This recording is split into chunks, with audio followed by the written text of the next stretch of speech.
1. Now 1. 3, 4. So 4. This was always If you were forced to fight any one of you, at least it's That's always. At least it's. Are you wounded yet? I am 2 damage down from my max HP. No, cool.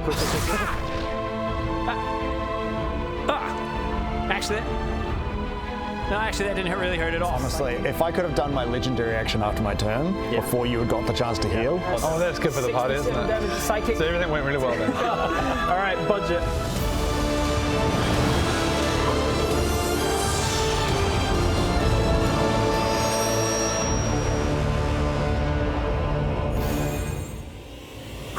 Well, back to our usual of having a 3-month break between games. What are you talking about? We just came back to the top of the round. Every single time. I don't know how to D&D. Every single table session we make that I'm same in the joke. same jumper, so All right. We make that same joke at the top of every single table session. Ha ha ha! It's been 3 months since we last played. And even I am foggy on what the fuck is going on. Okay, back to it. All right, what are we doing? We're Team Lethal. Yeah. I think we've done that. Yeah, that's right. Something to do with Calithac. What were we doing? So whereabouts are we? We're in Gadon. Bob, do you have any ideas? You're forgetting. No ideas. Were we going to try and kill Calithac? Yeah, Have we done that? Have we been underwater yet? We did that. We did that.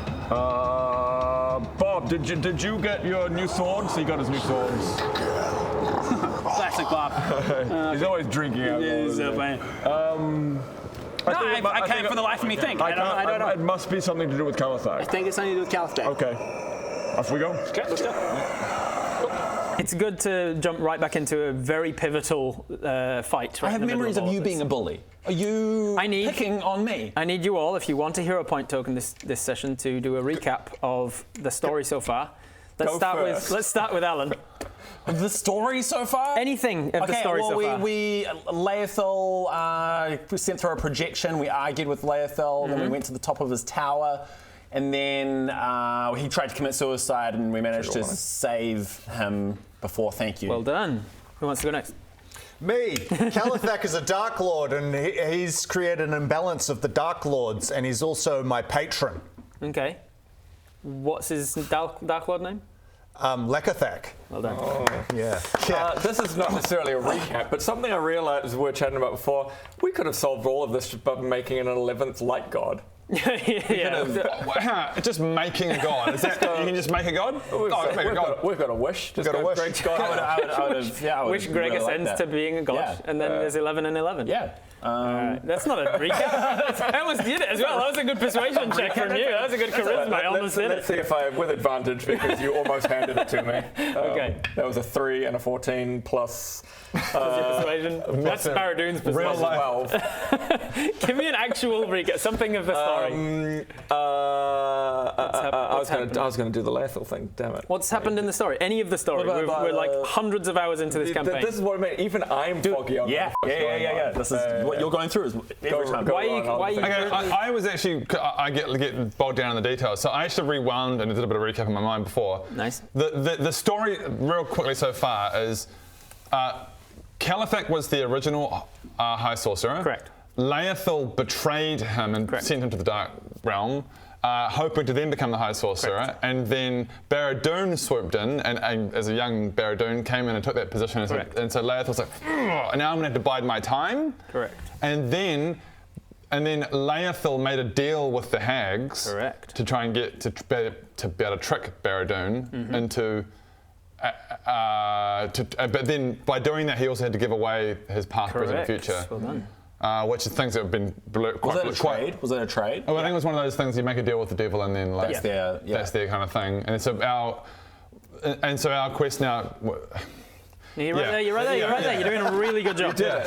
So Laethal made you got to Laethal made a deal with the hags so that he could get the power to betray him. And it did, and so he did. And so he did. And then our story began. Correct. And then we had to kill the hags to give Laethal his power to make Layerthal redemption. whole again. Give him his redemption arc. The reason for doing that I kind of was a bit foggy. It was your choice. I gave you basically the option was open to you. Do you want to just kill him because he's an evil guy, or do you want to redeem him and be like, oh, he's an evil guy because he made poor decisions, and we can And we did a good job of redeeming. fantastic.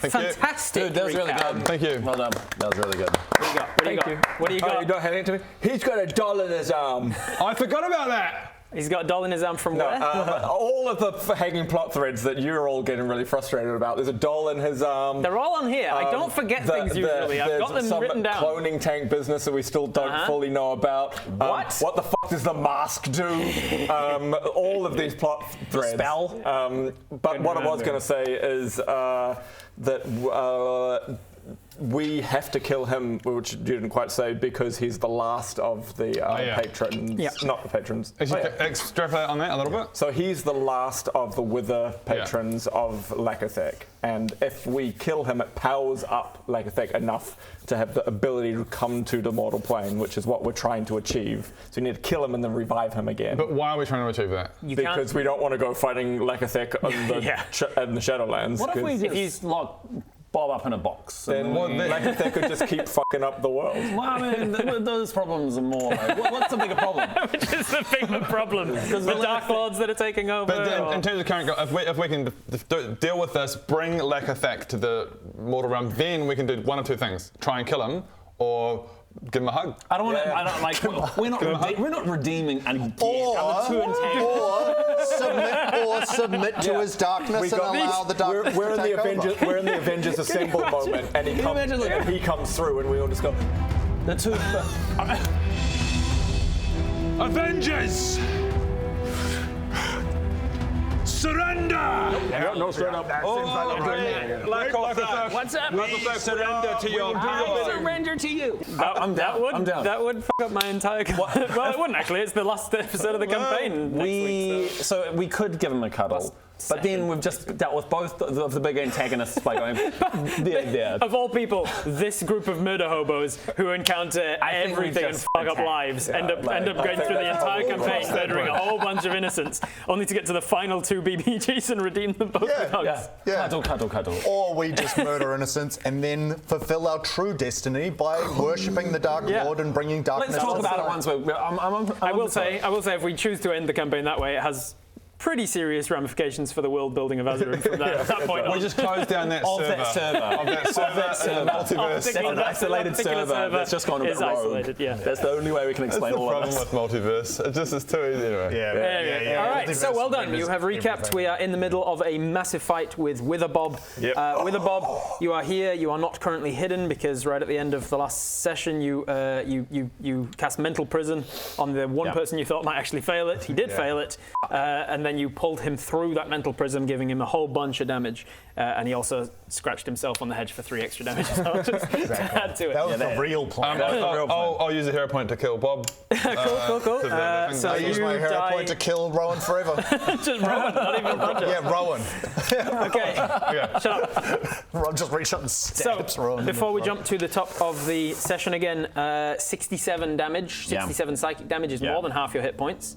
In my games, as we have established many times before, that triggers massive damage. Your system goes into shock. Can I just say this is not how I wanted to start this campaign. It's okay, as long as you succeed on a Constitution saving throw, nothing extra bad will happen.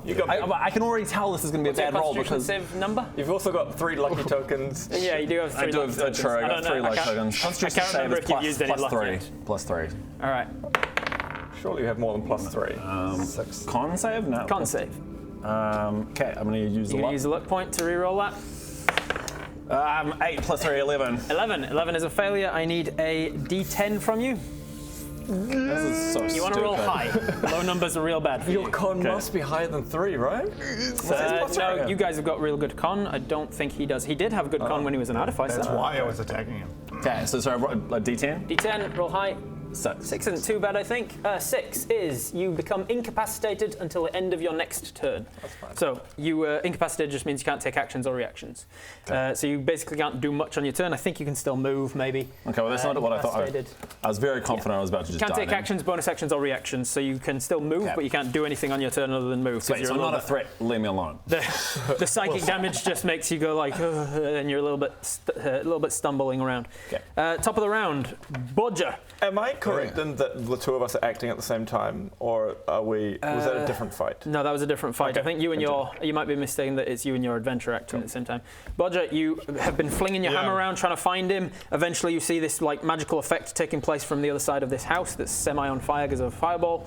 You know where he is. Yeah, roughly. He has some cover from you at the moment because of line of sight, but you do know where he is at least. He's no longer hidden. My whole strategy, I just got to get close to the son of a bitch. Also, just FYI, because in my recapping, going back through the rushes and stuff, I realised you still have a beard of feathers that from a wild surge from like several sessions I've ago. got a beard of feathers. During a fight with during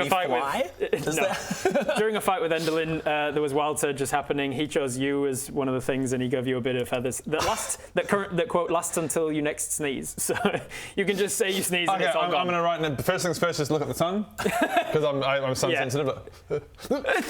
And feathers come flying up you. We've dealt with that. Is that his whole turn? That was one turn actually. No.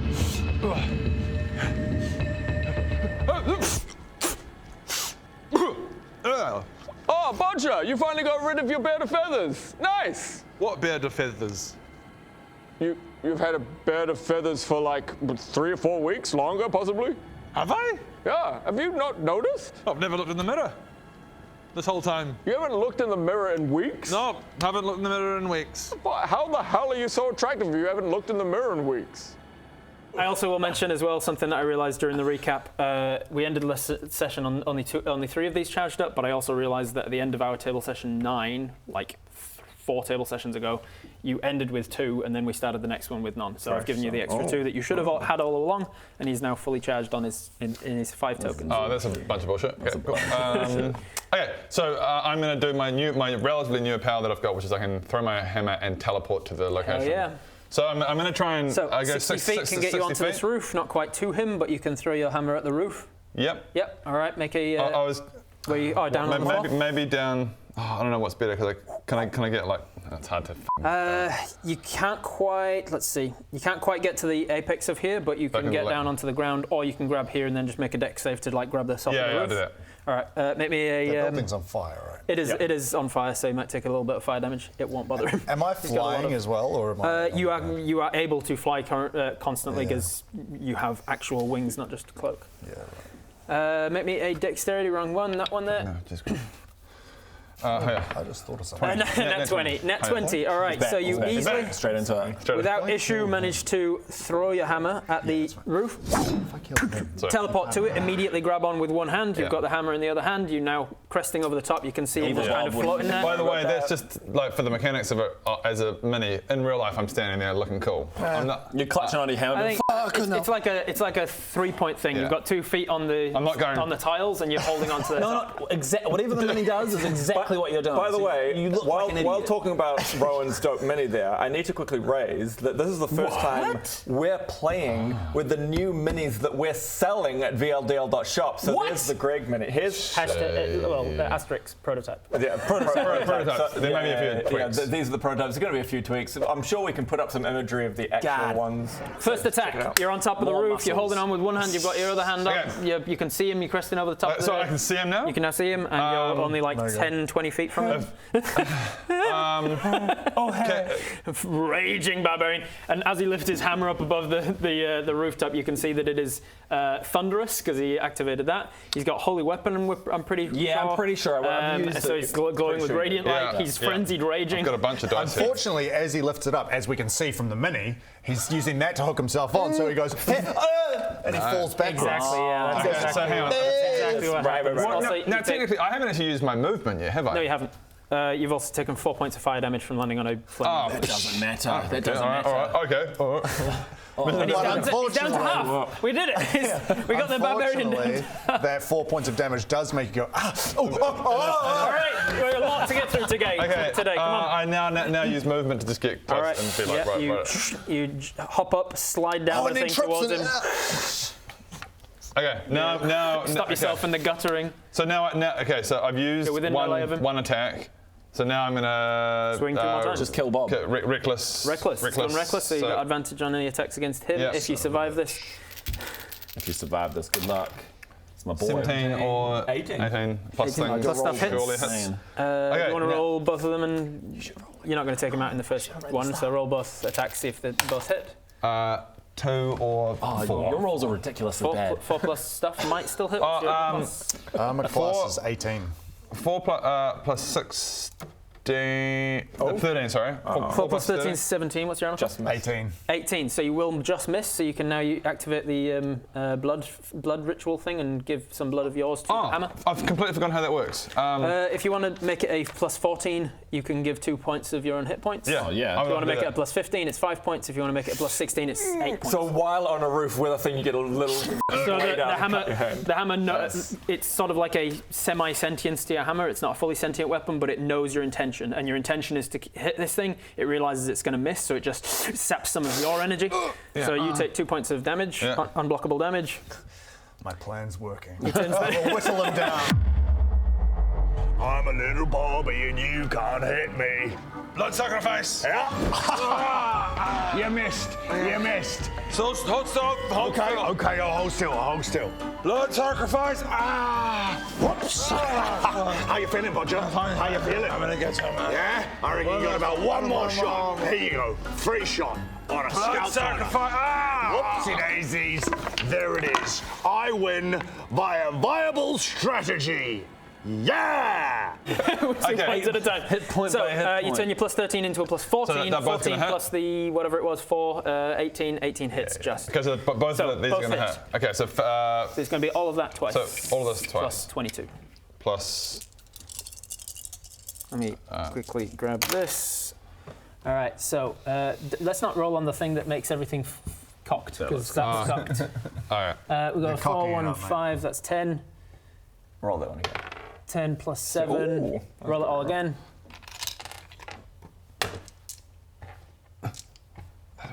I want that. This is why we've got dice trays. I saw my dice in the dice tray. And then another 8. Jesus good, Christ, you maxed it. jeez. That's 16, another 22. 22. yeah. That's 22. You take 61 points of damage from those 2 Is that attacks. including the plus 22? Yeah, welcome to the Yeah, club, Ben.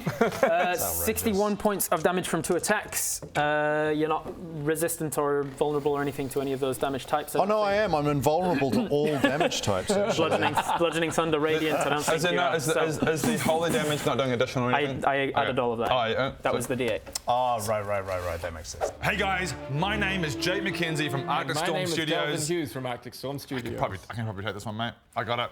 And I am here to announce my new game, Nice Day for Fishing, is available for pre-orders right now. If you go to nicedayforfishing.net, you can get pre-orders on my new game, Nice Day for Fishing, and you will get the legendary DLC for free. For free. Absolutely free. So head on over to nicedayforfishing.net, pre-order the game right now, and then get back to your game that you're currently watching on D&D. All right, so all three things is raging. Raging included in 11. Cool. Bam, bam. That was all 3 attacks in your movement. Does holy damage do more damage? Like as in like That's because what it's I mean. holy? Like That's why I was saying I don't think he's vulnerable to radiant damage or anything, so it's not doing extra damage. All right, that is your whole turn. Nothing happens between turns. No, you. I've used my legendary action. Cool. Baradoon and the adventurer. Now I need to get like there to be line of sight, don't I? He's got some cover from you, so you could get to here if you wanted. 10, 15, 20, 25, 30. You run over to the. This is also semi on fire as well because you fireballed over here first. I'm gonna quicken and cast Hold Monster. Okay. Wisdom saving throw from you, please. Okay. 3 on the dice probably won't do it. I would charge 3 up one and of then a these. +2. Does that beat 20? What's that? It does not. Quick math. All right, so you get smashed by this raging barbarian that's hanging himself off of a flaming roof, and then as you are getting beat around by that, you feel like your muscles and nerves are kind of no longer connected to your nervous system, and you're like, ah, crap, I'm not in control of my own body anymore. Yeah. You're just kind of like paralyzed in space. Califec, take the wheel. I'm gonna say because it's Califec that's kind of like his magical dark powers that are keeping him up rather than actual beating wings. He stays where he is. He doesn't fall prone, Okay. but yeah, he's now held hovering. paralyzed in space.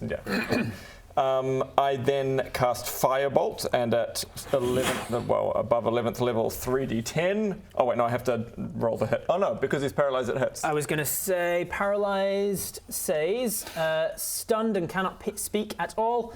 Any attack from within 5 feet is an auto crit. Unfortunately, it's within 5 feet. not an auto crit, Okay, and cool. it does technically count as stunned though, and stunned says auto fails strength and dex saves and grants advantage to all attacks. So you have advantage on the attack. It doesn't just automatically hit. 6 plus 14. Okay, yeah, so it's a dirty 20. Or 6 plus 14. Great. So dirty 20 hits with the firebolt. So 3d10, so it's... You said firebolt, right? 5 bolt, well, because I've already Yeah, done just- it. I've already done it, yeah. So 7... 5 bolts, yes. Yeah. So 7 plus 1 plus 7. So 15. 15 points of fire damage. 15 points of fire damage to you. You're not concentrating on anything, are you? No. So. Cool. Now I am Concentrating for the last 3 months. I'm going to. Well, he would have been concentrating on that prison he was keeping me in. But As soon as you get pulled through it, it's gone. cancelled. That's why it does a whole bunch of so damage. it's not like to it. that's just energy. Basically, you put a mental prison on someone, and then you've got an option of like, I can leave them there and know that they're not going to go anywhere because they can't move out of that space, or I can choose to end it early by pulling them through it. now. Or pushing them I through didn't it. want to risk you just going, magical bullshit. Dispel magic. Now, one of the things that my Baradoon Summon Adventurer can do, as I brought in the Mage, is the Mage can, as an action, teleport a creature it can see within 60 feet to any unoccupied space within 60 feet. Yeah.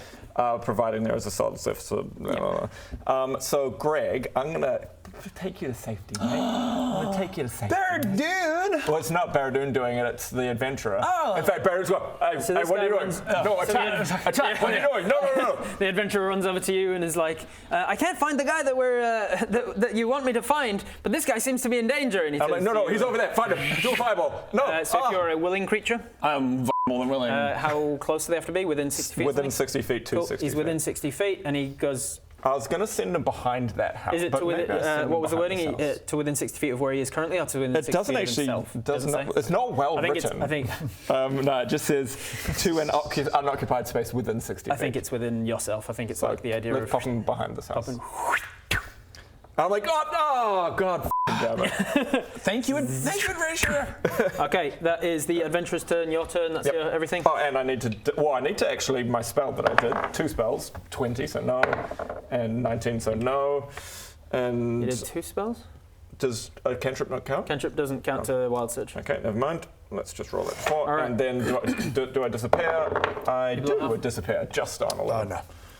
All right, and then you blink. Oh, look, I can use the unpainted mini. Hey! Blinking! Nice. Yeah. So he blinks into that's existence. useful. That is useful. Bob, you're up. Your legendary action comes back. What do you want to do? Well, I'm currently held monstered, right? Yes, you are. You get to save against at the end of your turn. Yes. Cool. So I don't think holding it? I did a. Oh, he's holding his held monster. I don't think there's anything you can do. Any other features? No, there isn't. You get to save against it at the end of your turn. Wisdom save, right? Yes. DC 20. Yes. This is going DC great. 20. Yeah, because he read two Constitution books and So I'm just it's based on his. Well, no, roll an 18 or higher. Which is great for the team. Which is great for the team and the overall story. Stop with that. Stop with that. It's, roll at the 19. You dirty bitch! All right, end of the turn. His feelings come back to himself. Lakethek in your head's like. Let's do it again. So your spell ends. You come back to yourself at the end of your turn. It is the end of your turn, but you get your legendary action back at least. Greg, you're up. But you are. And that's my turn. That's your turn. End of his turn, you can legendary action if you want. Otherwise, you can hold on to it to the end of Bodger's turn. Has he got any healing? No, I should probably leave. I can't do anything. You could leave if you want, but he will take an attack of opportunity. Yeah, but otherwise he's just going to get attacks. Yep. Because I can move half my movement or something. As a legendary action, you can move up to half your speed, make a single Eldritch Blast attack, or hide. Yeah, right. I hide. He plays peekaboo. It's just the raging that child hide. I can see you. I can't see you. You're right there. Like I can see. You're literally right there. Wait! Hide! Whoa. Oh, where are you? You took the hide action and I can't see you. Oh, there you are. What? No, I'm hidden. If I can't see you, you can't see me. I'm thinking if I flew away from him and was flying in midair. If you were flying in midair, he can't then get to you and do 3 attacks. He could do one. He could do a ranged attack, teleport to it, and I'd probably allow him to do like one more attack at disadvantage as he fell out of your range. Do that for green screen. All right, well, I'm going to do that because otherwise he's just going Okay. to smash me. Wow. So where are you going? You've got 20 foot as half your Wherever movement, you yeah? go, Barrett, I can just shoot you with the laser. For flight, I think so, yeah. So I've got 30 walking speed, but I could think try my and- flight was 40. Another option Yeah, I think is your flight's 40. You could try and kill me. You've got. No, I can't because it's not my full turn. Or you I realise I've been wrong the entire time. Nope. All right, 20 feet this way, because then you've got some cover from Baradoon too. Yeah. All right, so this is going to be tricky. Where are you going? Where are you going? I'm going to shift this talking about over to shooting. give And you I go, somewhere to no. stand. And I fly away. Stop it! Stop it, you silly little boy. Silly little boy. I thought, So you fly over that way and a little bit back so that you're out of melee range of the roof. Yeah. Cool, that is your movement. He moves your attack. as he's leaving, attack of opportunity. Yep. Higher. 19. Will I think hit that you? misses. Do you want to do blood sacrifice to add 3 into 19 it? plus 13. I reckon that beats 18. That doesn't make it a critical, does it? Yeah. And then roll. Roll of that. Oh, that'll be so good if you just killed him right now. It's not possible. 10, 14, 21. 21 plus 11. Oh, plus 11. That's 32 points of There it is. damage. Oh, can I thread the needle to get you again? Possibly. And that's exactly half. All right, This isn't even my final form. F off. Bob. Oh, you dirty bitch. He's got a second phase. Maybe, I don't know. As he hits half hit points, He dies. he dies. The second phase is dies. Imagine that, like my final form is Dragon Ball Z freezes like, this isn't even my, and then he just dies. Pulls a hammy, goes, ah! Bob, the fight is turning. You can feel you may lose this. Your last direct physical connection to a sentient creature on your native plane is not only close to being severed, but being severed by the same people who have systematically sought out and slain all your other warlocks as well. So you are the three of us. Just The worst results I've ever seen. What do you To want say from you me? are angry would be Right. to say you are angry would be as to say the core of the sun is a little warm. Rage, fury, wrath. Perhaps when you've ascended to your equal place among the Dark Lords, people will see fit to develop a more fitting word. But you must be cautious. This anger cannot be stemmed from pride, for that belongs to Ktavist. Nor are its foundations in that of fear, for none but a Bredri truly know fear. Ngaetheldracht may know slaughter, murder, and violence, but its domain is broad and crude. You are driven by a more nuanced goal. The control of the weave to such a commitment as to get revenge through means of arcane annihilation. It is not enough to simply kill those who've wronged you. Did Laethil offer you that mercy? Or did he subject you to an uncountable eon in a place so foreign as to have twisted, broken, and mutated, malformed you beyond recognition? It's just a few years. It's an eon. Sorry, Rob. It's not enough to get revenge. Your revenge must hurt. These dickheads think they can sever your last warlock connection. Thankfully, magic obeys you. Which of you guys are below half hit points, including the adventurer? Not me and not him. Nope. No. 1. We have one person below half hit points. So, 56 apparently. Bob, Yo. you now crit on a 19 or a 20. Sure.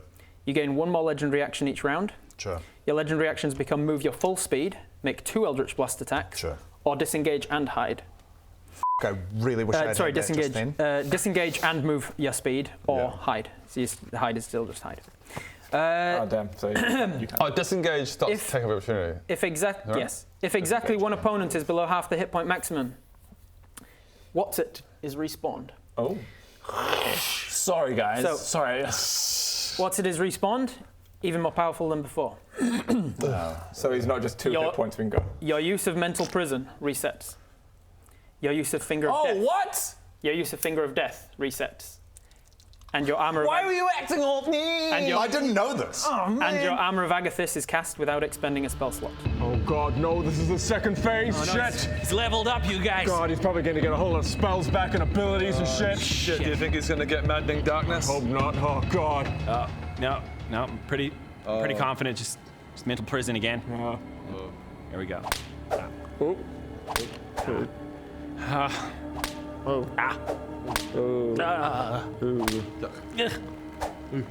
You okay, Greg? No, I don't want to talk about it. I don't know what any of this is, but sure. Just keep whacking him. Yeah. The good thing basically. is, you're below half hit points. Because if no opponents were below half hit points, he would have got all that, and his Maddening Darkness would have reset. Oh, that's what I thought we just said. Oh. Hey, thanks, that Bob. would have been so good. Oh, that's right. I thought you. What did he get back? I He thought got his mental prison, which is the thing around you. in my brain. He got back his Finger of Death, which is just like a shit ton of damage. Oh, well, that's fun. He got back What's It, and he got more legendary actions and such as well. Where is it? Oh man. All right, so Ben, What's It? just below half hit points. As you smack him for a bunch of damage, as he leaves your melee range, some of the dark smoke that pulls off of him reforms itself into What's It again, but What's It is stronger and more beefy than before. Piss off, He What's It. actually, I'll let you decide where he wants to be. If you want him to be within melee, so that he can do like poisoning, scratching stuff damage to him, you can. Yeah, sure. Otherwise, he can be elsewhere. Because now his magical resistance trait that he gets is within 20 feet of you, not 10. Oh, cool. So as long as he's within 20 feet of you, you share his magical resistance trait. Okay, cool. All right. That was you leaving his melee range as a legendary action at the end of Greg's turn, which takes us to the top of the round. What's It can go. We can roll for him, or you can just go on your turn. What would you? Just go on my turn. Just go on it's your fine. turn and make it easier. I'll put that there to remind us. Bodger, top of the round. Oh yeah. Now I'm screwed. What's up? I'm you going straight start your for turn on a flaming roof. You take 3 points of fire damage. 3. Okay, I don't care about What's It. I'm going straight for Ben. Can I now? Is he in it? He's in the air. So if I try, I can't get close If to. you make a ranged attack at him, Yeah. you will roll the damage and everything. And do if the you hit. attack. Then you can teleport to it, and then you're falling. I'll allow you And to get one do a more one attack melee. with disadvantage. Okay, if you fall But he's out of flying his next to a lamppost, so just jump atop the lamppost. 'Cause he's in. Okay, range attack. So range attack is different. range. Melee, no. Giant, no. So it's just going to be this much damage. yeah. You can't Okay. you can't get rage damage on it or anything. You can't Okay, go so reckless on let's a- first of all throw. Can't go reckless I on can't a go ranged reckless. attack, so just a regular roll. Okay. 3. 3. 3 plus 13. 3 plus 13 will be a 16, so you'll be 2 shy of missing. If you want to give yourself if you want to hurt yourself 5 damage, Yep. you can hit. It does help. Like he's just hurt himself 7 damage in the Yeah, last 2 I attacks. am doing damage to myself. Okay, So 5 damage to you, so that it can force the thing to actually hit him. So it does. This is a ranged attack, which And is it's just 2d8 plus 8 plus his thing plus your. So this is going to be 4d8 plus a d4. So roll this twice, and then that little one twice. 9. 9. And another 9, that's 18. And now this. 18 and that is 1. 19. 19 plus 8. 27. 27 points of damage to you off of your Armour of Agathis, which was 25 points of protective. So you're just going to take 2 points of damage from that. Okay, now I'm Adam, and while I'm Maria, now I'm doing He freezes over with his badass, cool-ass ice armor that, that reformed on himself. And then break. So now you smash through it immediately.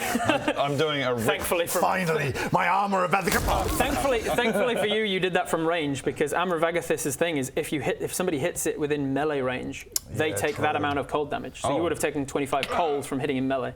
So thankfully you destroyed all of his Armor of Agathis before teleporting to him, right? So f***ing lucky, man. So many lucky things. Now I'm at disadvantage, but if I do frenzy, then I'm just at normal. Yeah, you can reckless as you fall. So Recklessly falling out of the stand next to him, not in front of him.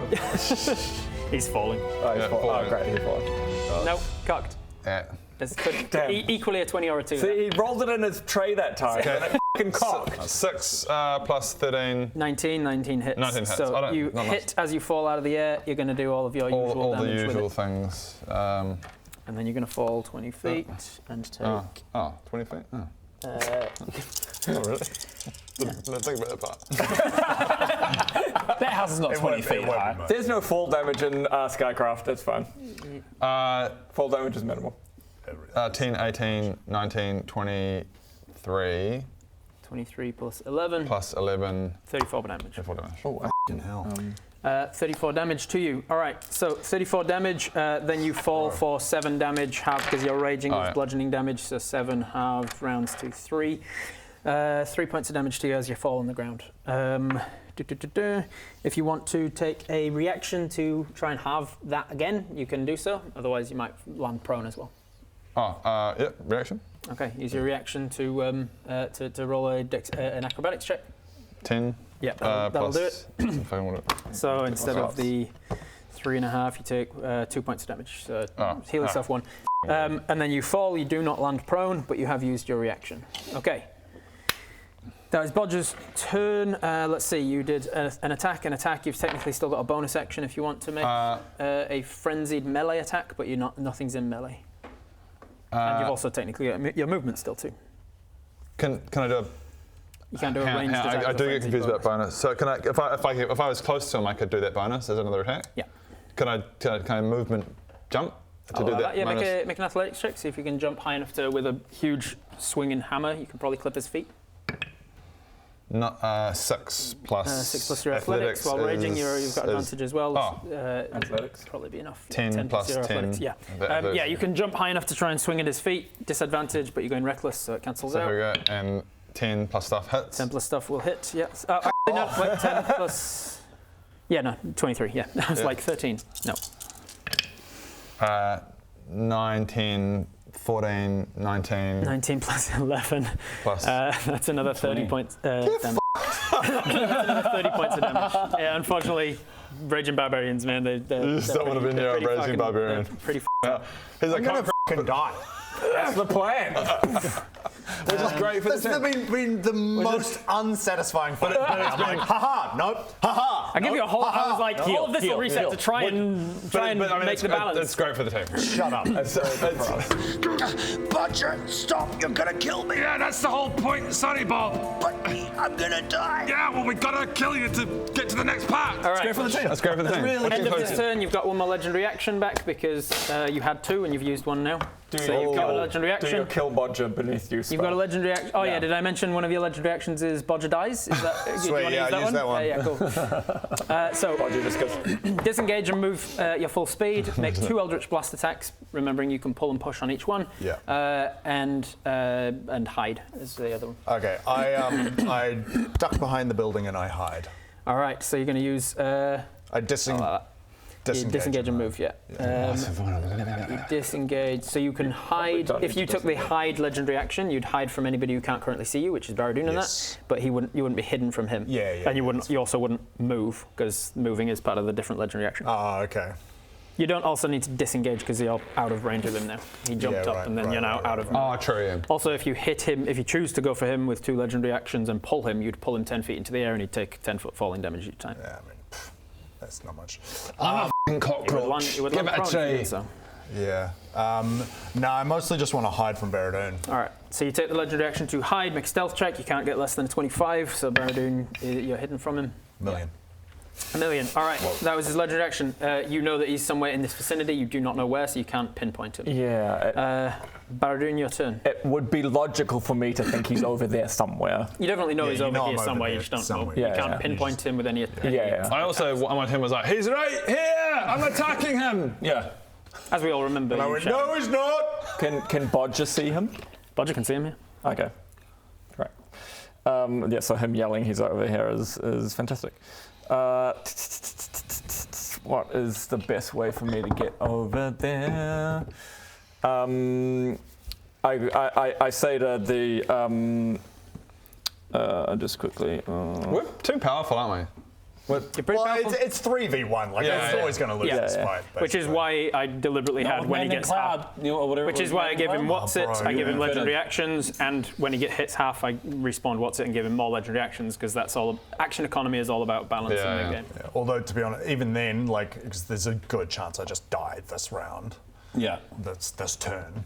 Let's hope you don't have another phase. All right, let's keep let's make Okay. Surely. I don't. This is not the best thing to do, but let's try it. I go. That's your adventurer? The adventurer. That far enough that he is 60 feet to pop me 120 on the other side of the house. Sure, yeah. So I kind of go. Oh, actually, adventurer. That was a. I didn't realize that you could do that. Amazing. Can you portal me away to the other side of the house? Sure. He teleports you over right here there. to a point you can see. And yeah, ideally, could it be slightly further, basically? Like this way? Slightly further that If way. he's I was teleporting somebody, he needs to be teleporting somebody to a place he can see. So technically, with this wall, he couldn't really he can on top of the teleport you wall. on here, or he can teleport thinking. you on the top of the building. Put me on the Top of the wall? Yeah, Yeah. that's a great All right, idea. I'm happy teleports with you that. on top of the wall. Okay. I'm happy with that. That was his turn. You were a willing target, so he did his thing.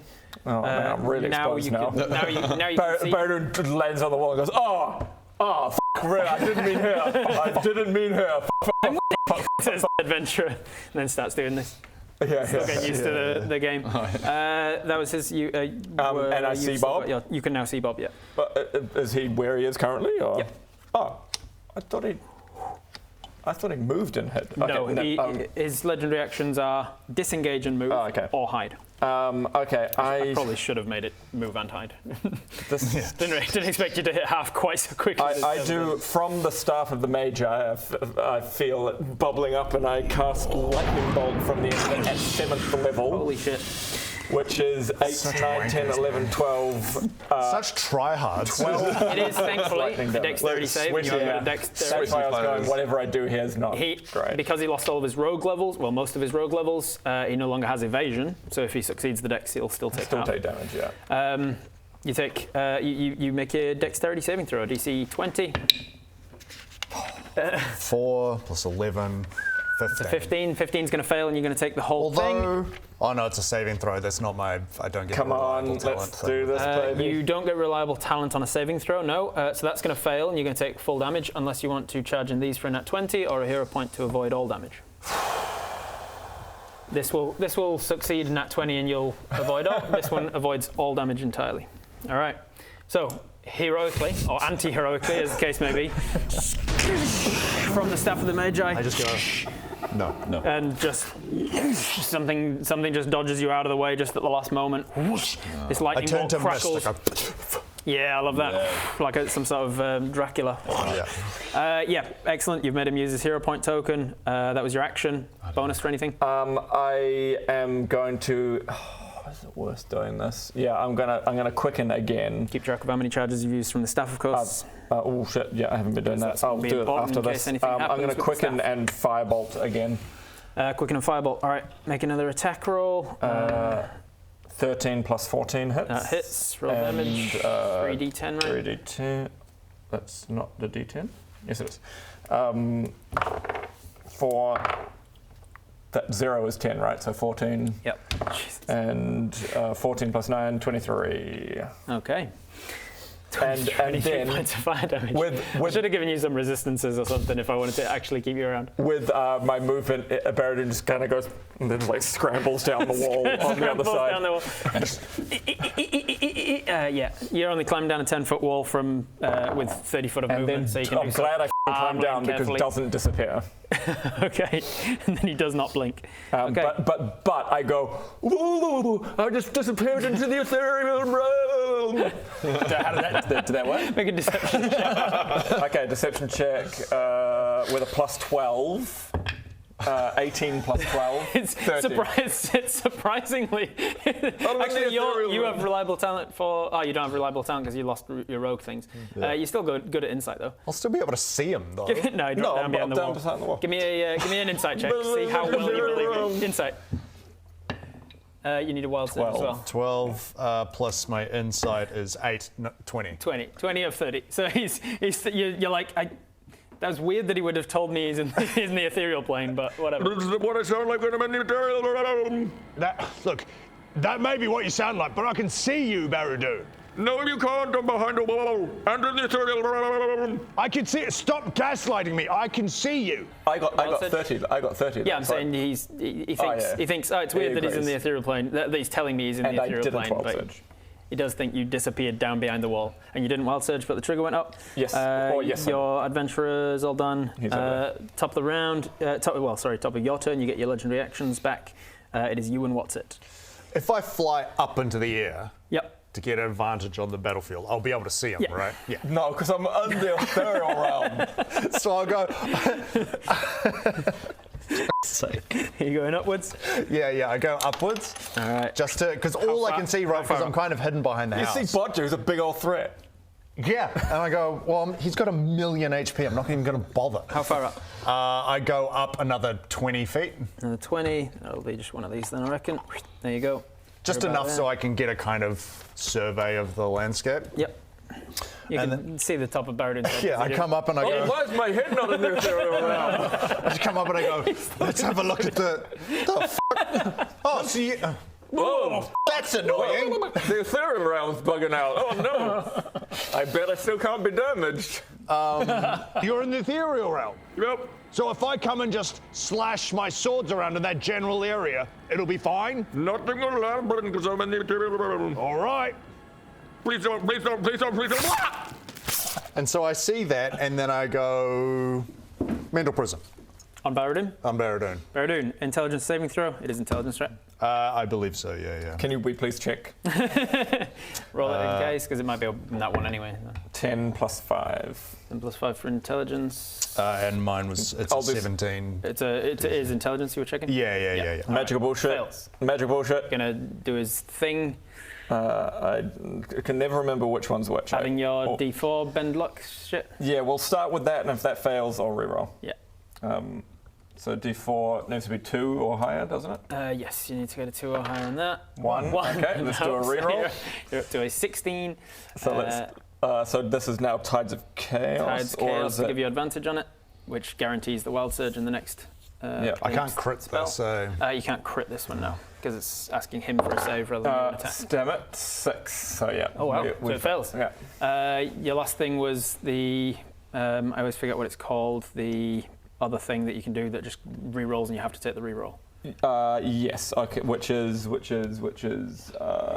Magical guidance. That's what it's called. No, magical guidance. Oh yeah, no, the magical guidance. Yeah. Okay. So you have used Tides of Chaos. You have spent the points for the bend luck. I haven't yet, but I'll do it. And then you does this one spend points as well, or is it just once a day? This is just a once a day, I think.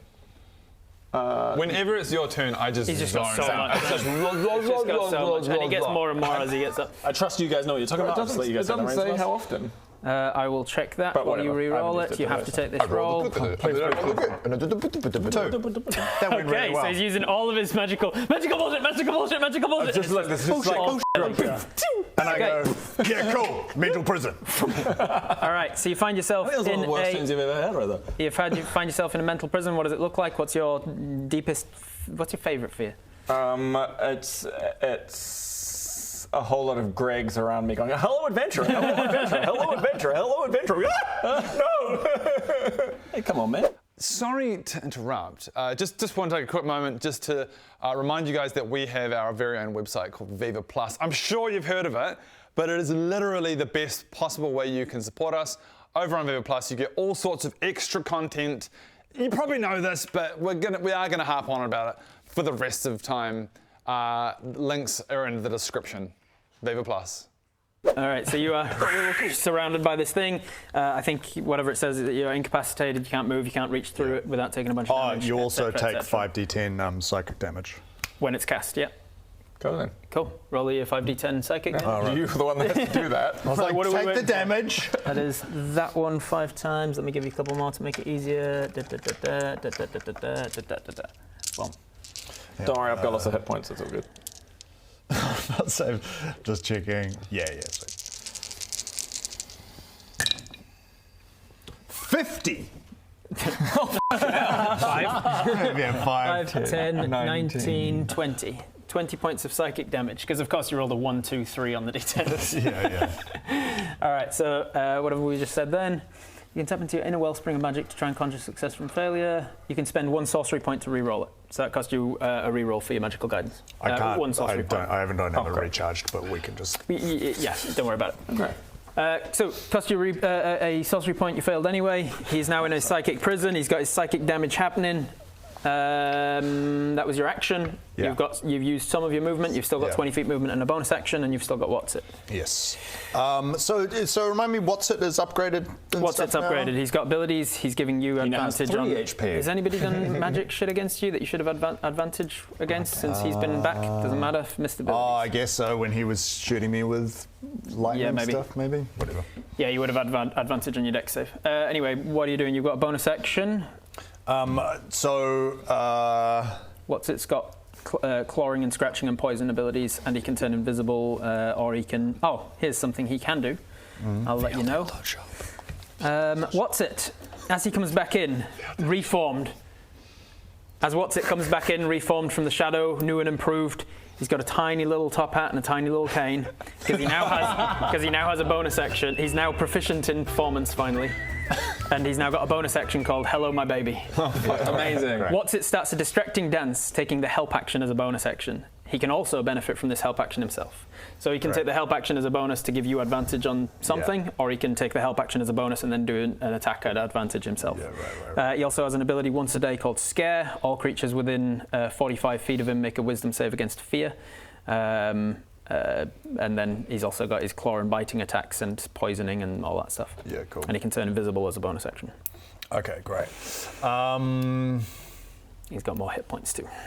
This is fucking bullshit. Not looking great, but I think you got this. Literally just deal with it. Literally. This is all great for the team. Now, my ability to turn invisible is an action, not a bonus action, correct? It's an action to cast the invisibility at will. You have the Shroud of Shadows.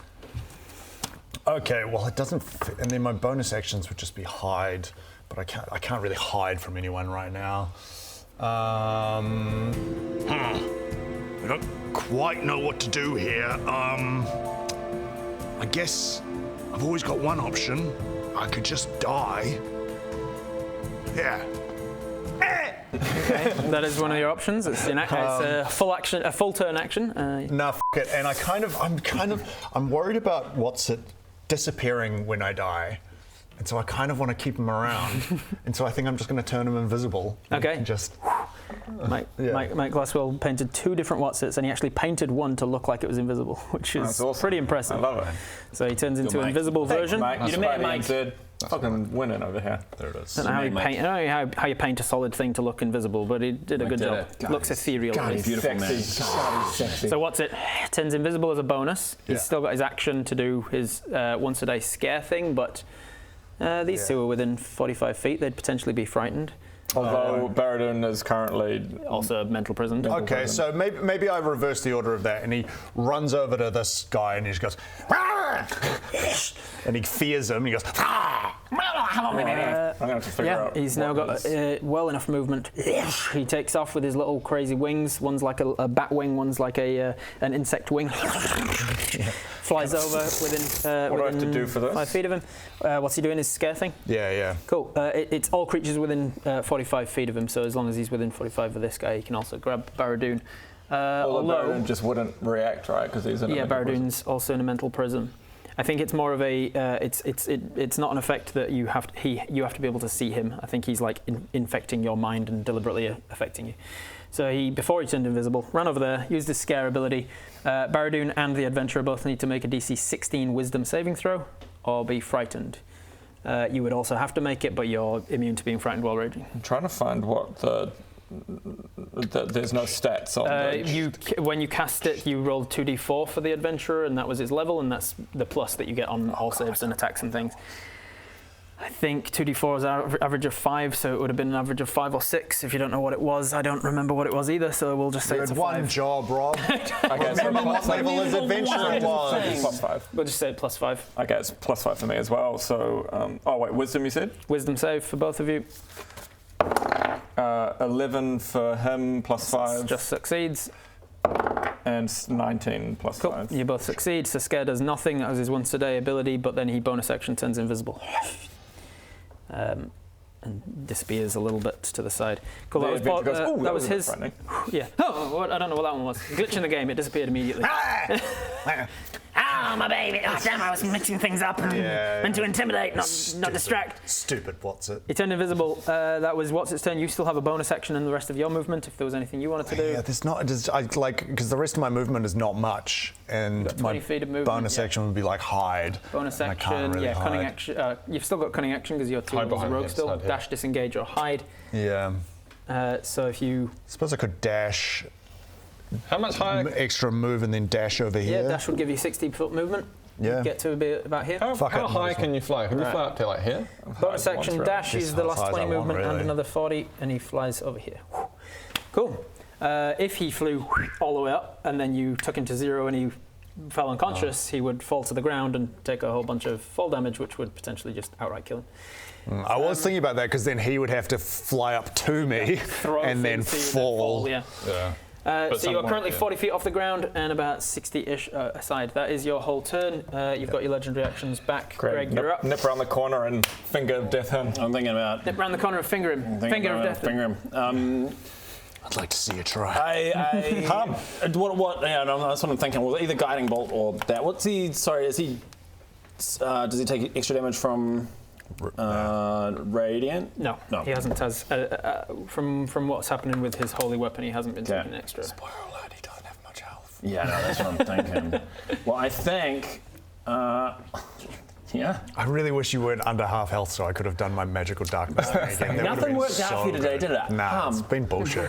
Just as wait, no, it's a 60 range. 60-foot how range. far away am I? 60 foot, you'd have to be within. Okay, well, I'm not going to go there, so I use guiding bolt at. Around the corner. What's guiding bolt range? Level. Guiding bolt's 120. 120. 1, 2, 3, 4. So you run around the corner, you move a few steps forwards.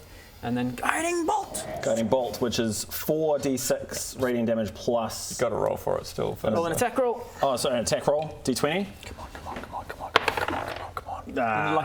Lucky, I'll do 6 one. plus what? Well, what do I add? It's your spellcasting modifier. Spellcasting modifier, which is actually pretty rare. Okay, spellcasting modifier. It probably won't be enough, right? He genuinely might have a plus 10 because he's maxed out his wisdom and did a. But plus 10 still doesn't get there. He would have a plus 11 on this because it's wisdom? 6 wisdom. Yeah. 6 wisdom and then his proficiency bonus of 5. So I think it would be I think you've got a plus 11 on your spell attacks. Okay.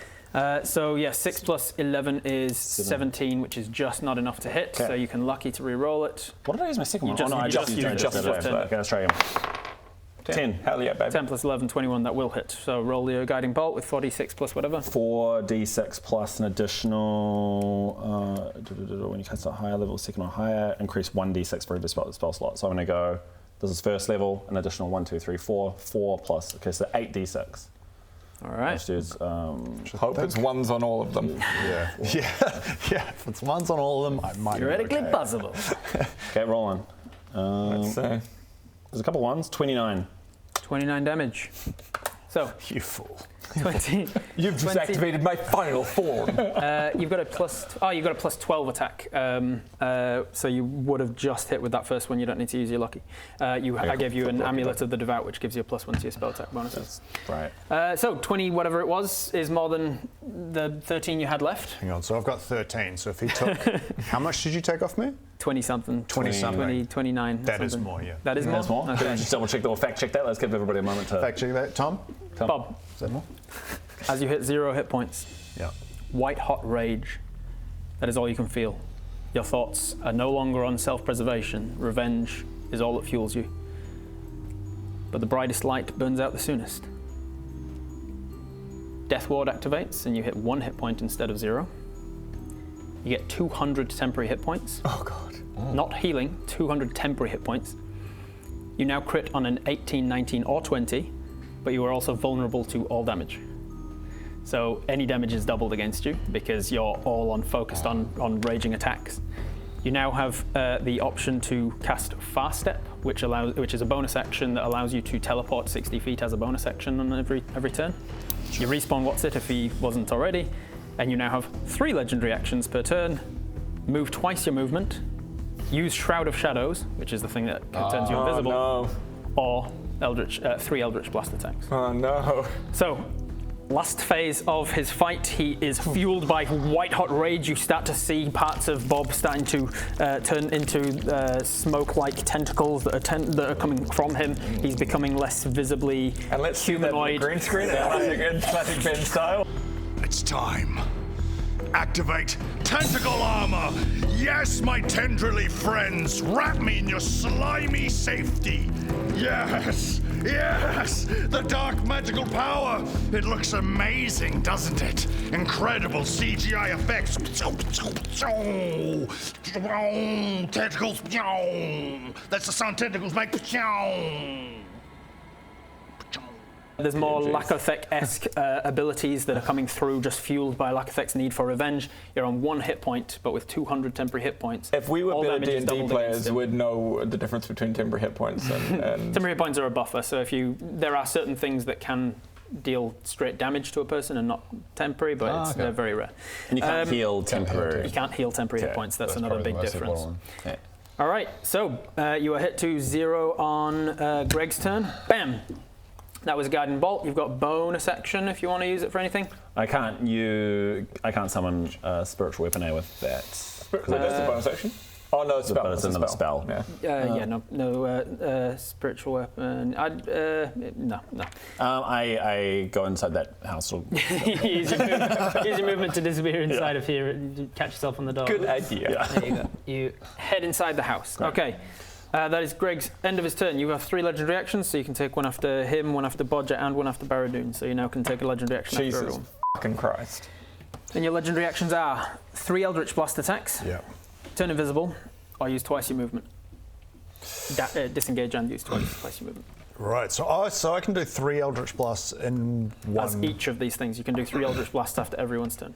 Cool, and I have 3 legendary And you crit on actions. an 18, 19, or 20. Because it's all about like last ditch effort, try and get it out there. So what do you do?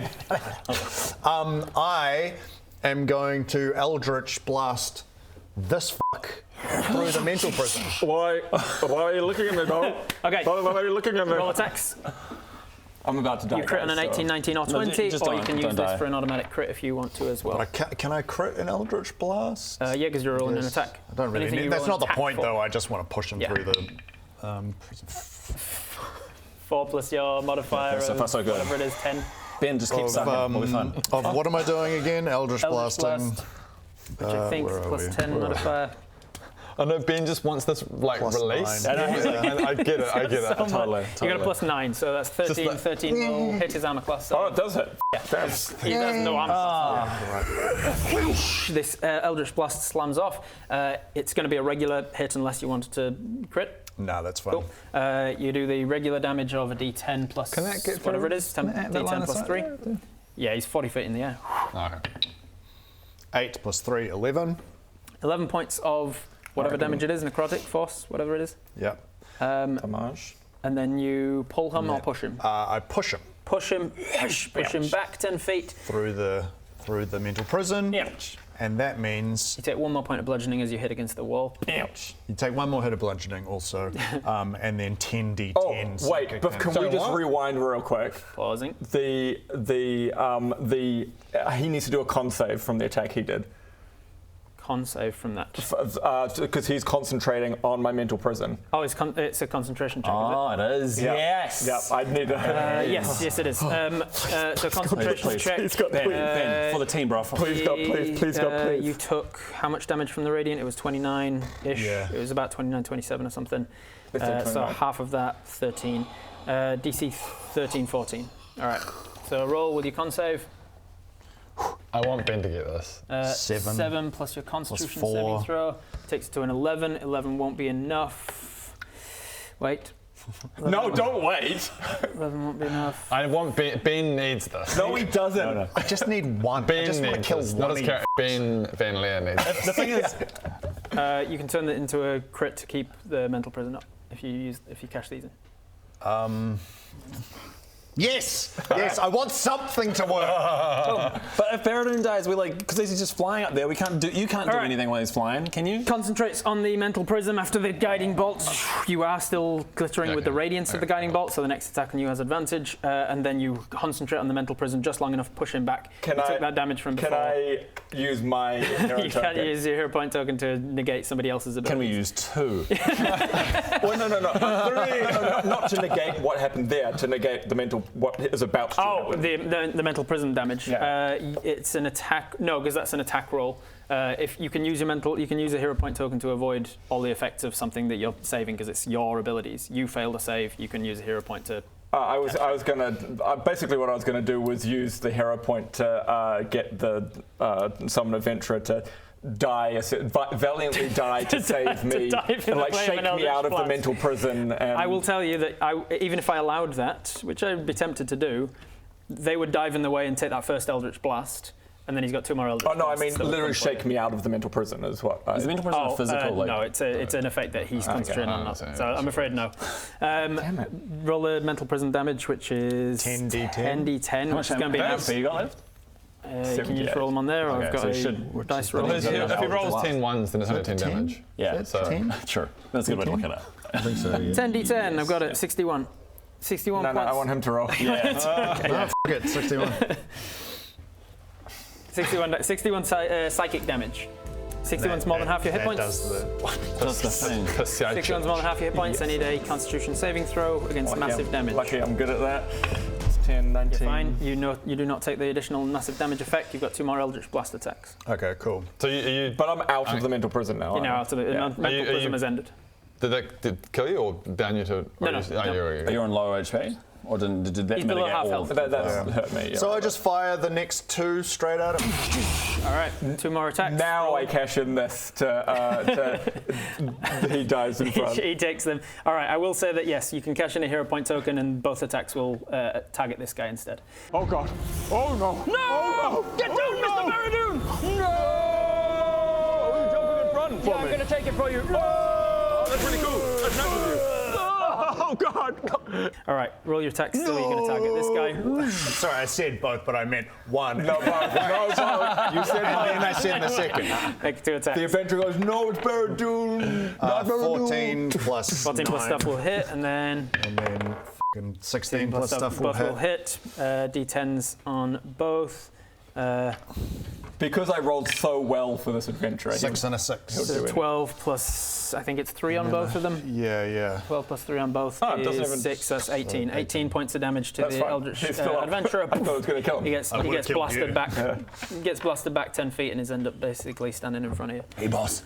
I don't feel so good, Mr. Baradun. Random adventurer, no! Don't die, random adventurer, don't die! I won't. I'm not. won't? No, I'm not at 0 hit points.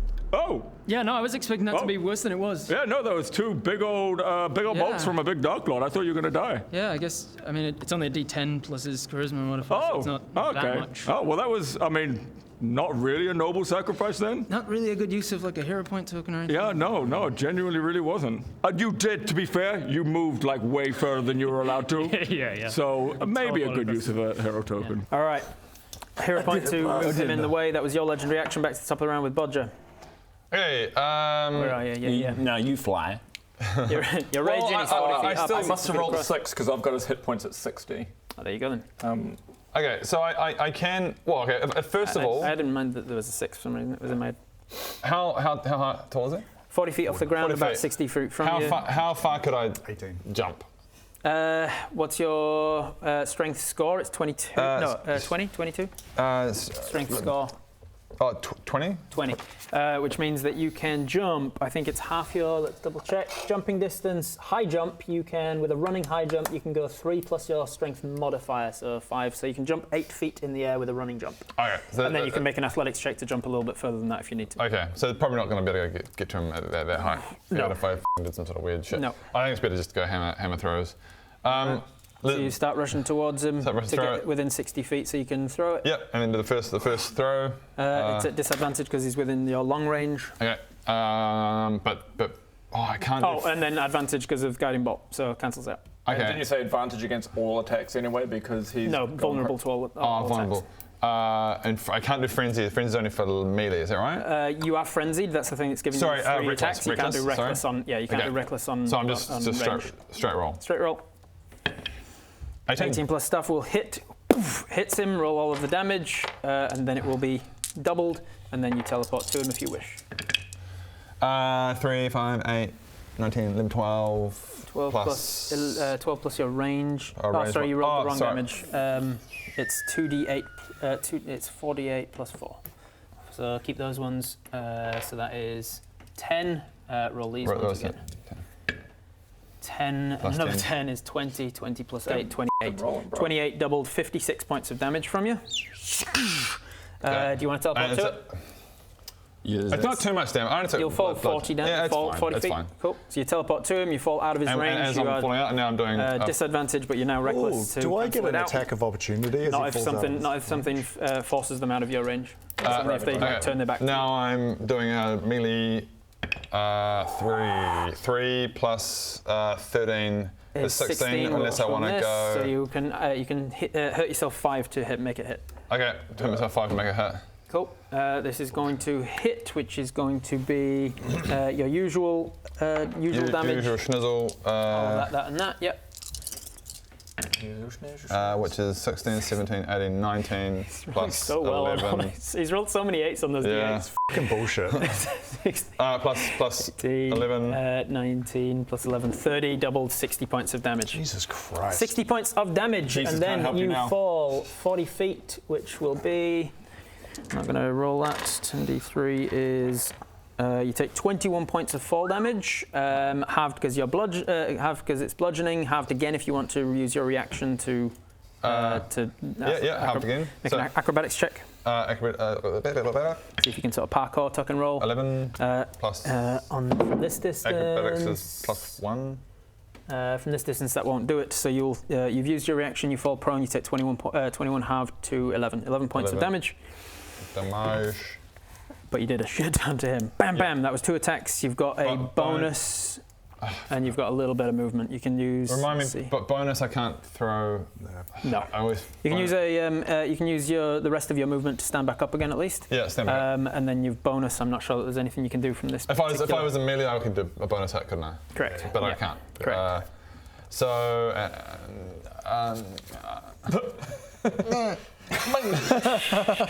I just can't. I bonus action me. Cool. That is your turn then, Bodger. End of his turn, you get a legendary action. I go invisible. You go invisible, using the Shroud of Shadows. Yeah. Disappears invisible. He's not able to move as well as that, so you know where he is, but attacks against him have disadvantage and such. Oh, you're gonna hit me, are you? Yeah. Oh, no, you're not. You won't see this coming, because you can't. Invisibility. Hush up. What? He's gone invisible. Is he still there though? Ow. Ah. No, ow. That's not fair. Well, I mean, you didn't move. Ow. Ow. So.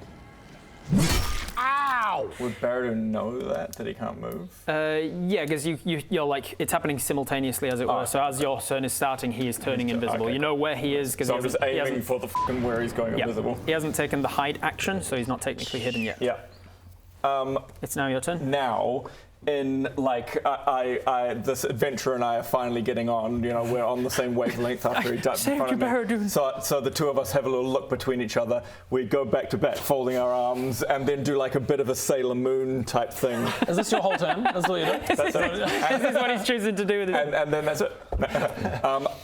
And just for flavour, at the same time, I cast Lightning Bolt as he does Fireball. Nice. And the Lightning Bolt goes up, and the Fireball's going around. I love that. Is it? He can do Fireball? Well, I'm calling it a Fireball. It's 3d8 or 3d10. Oh, he just does arcane damage. Yeah, that's right. Yeah, cool. Roll all the attacks and such. So he needs to save against. He's choosing the space. Yeah. Well, technically he should save against both, but give me 2. First for Lightning Bolt, dexterity. Dexterity save. Unfortunately, Watson is not within 20 feet, so you don't have advantage on this. You just. Even though I'm invisible? Yeah, unfortunately, he knows which. Because you didn't take the hide action, he knows which space you're in. Yeah, I was like, do I hide or do I? Yeah. But hiding, I'm in the fucking 40 feet in the air. 14 plus, what am I doing, sorry? Dexterity. So plus 11, so 15, 25. 25 So you'll succeeds, so you'll take half the lightning bolt damage. And let's just do, just so we can separate them, let's just do that now. So half of 12d6. Because he's casting another level 7 lightning bolt from the staff. It's a very powerful staff. This half, but then doubled because he's 46. 46. Half, but doubled? What? Half because you made your save, doubled because you're vulnerable to all damage. Oh, right. You're a candle burning at both ends at this point. You're all about So offensive power, but damage. doubling all damage coming in. So 46 lightning damage to you. You're still up. Yeah. As the lightning bolt strikes you first, then the fire thing does. Can I say I quickened as well at the same time? Sure. I've got enough to do it, so I also send off a firebolt at the same time. So there's 2 balls. Double helix of fireball down the sides of a lightning strike. So I love that. Good imagery. Attack with that, which is 16 plus 14. That's going to hit. That'll hit. 3d8. No, 3d8 or 3d10. Firebolt is d10. So 4, 3, 5 is 7, 12, doubled 24. 24 damage. It's time to take him down. Let's do this, adventurer. It's now or never.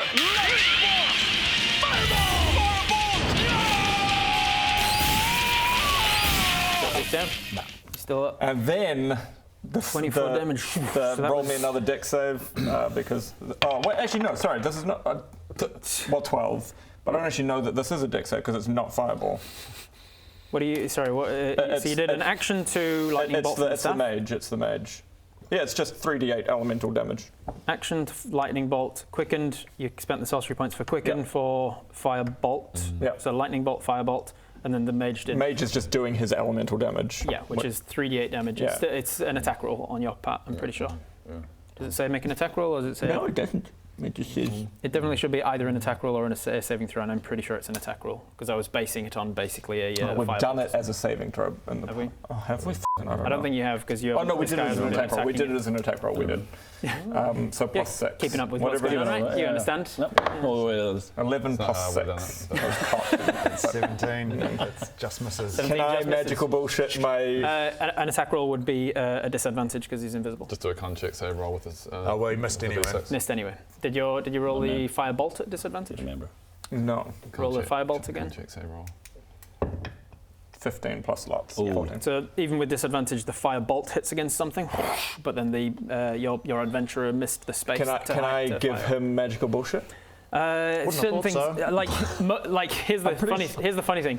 Wild sorcerers are designed to give their allies magical bullshit. To the creature. Most of his stuff that he uses on himself isn't actually allowed to be used on himself, but I allow it because it's Barad-dûr. When another creature. Yeah, that's what I'm saying. Most of your abilities is meant for another creature.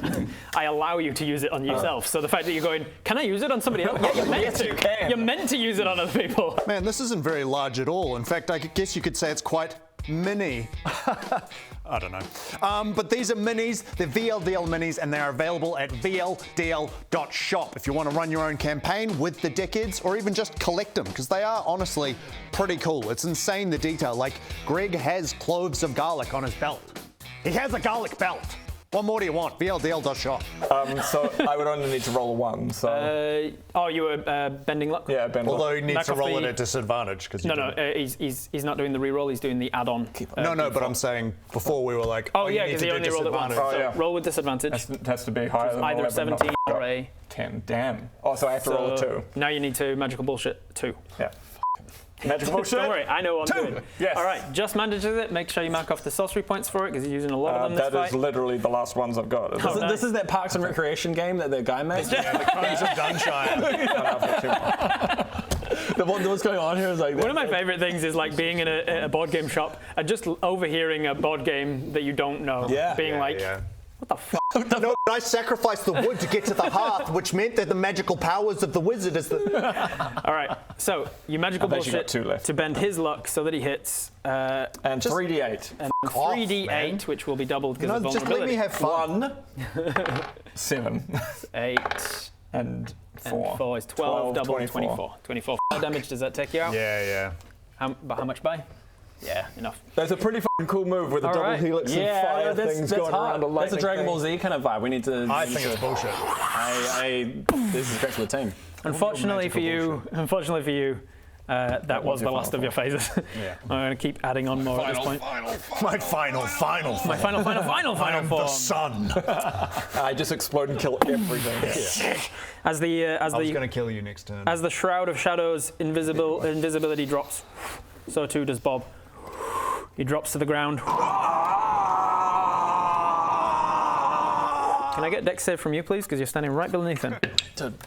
Dex 18. 18. You managed to just calmly step to the side. Boom! He slams down on the ground, takes a whole bunch of damage. I was to see if I could catch I mean, if you want to try and catch him, you could. I was just seeing if he landed on you. That's a good idea. Oh, yeah, Because you but- need to whiff him over to Greg. Oh, whatever. Does any of this make any difference? It makes way more sense than watching go. Yeah. Boom! Slams onto the ground. Okay, no, here's Cracking of bone and sinew and such. That's the end of your turn. We're going to stay in initiative order because it's now your turn. We're going to go death saves. Because in case you get nat 20 on this death save, you could stand up on 1 hit point. And then Bodger goes bonk. Yeah, exactly. But he would stand up at the start of his turn and get his turn to do stuff. 4. All right. Plus. Failed save. Greg, do you have anything you can do to sort of actually finish off with a Bob as the remnants of Kelethak is? You could try. Just literally anything will do one. Yeah. Just a I should just get out my Disintegrate. disintegrate. Steps back out of the I've house. still got a crossbow, right? I can just get him the Gets closer. Can my crossbow have? What's my Sure. range? It would be a disadvantage because he's prone, but sure you can certainly roll. That'd be hilarious if I miss. I shoot my little crossbow at him. How does that? What's your Could it be like one damage? Is it A lot, enough? five of that's coming from your dex, which I want it to be the most minuscule amount 13. possible. Go over and Throw a spoon at him. Make a crossbow one attack damage. with disadvantage. Disadvantage. 15.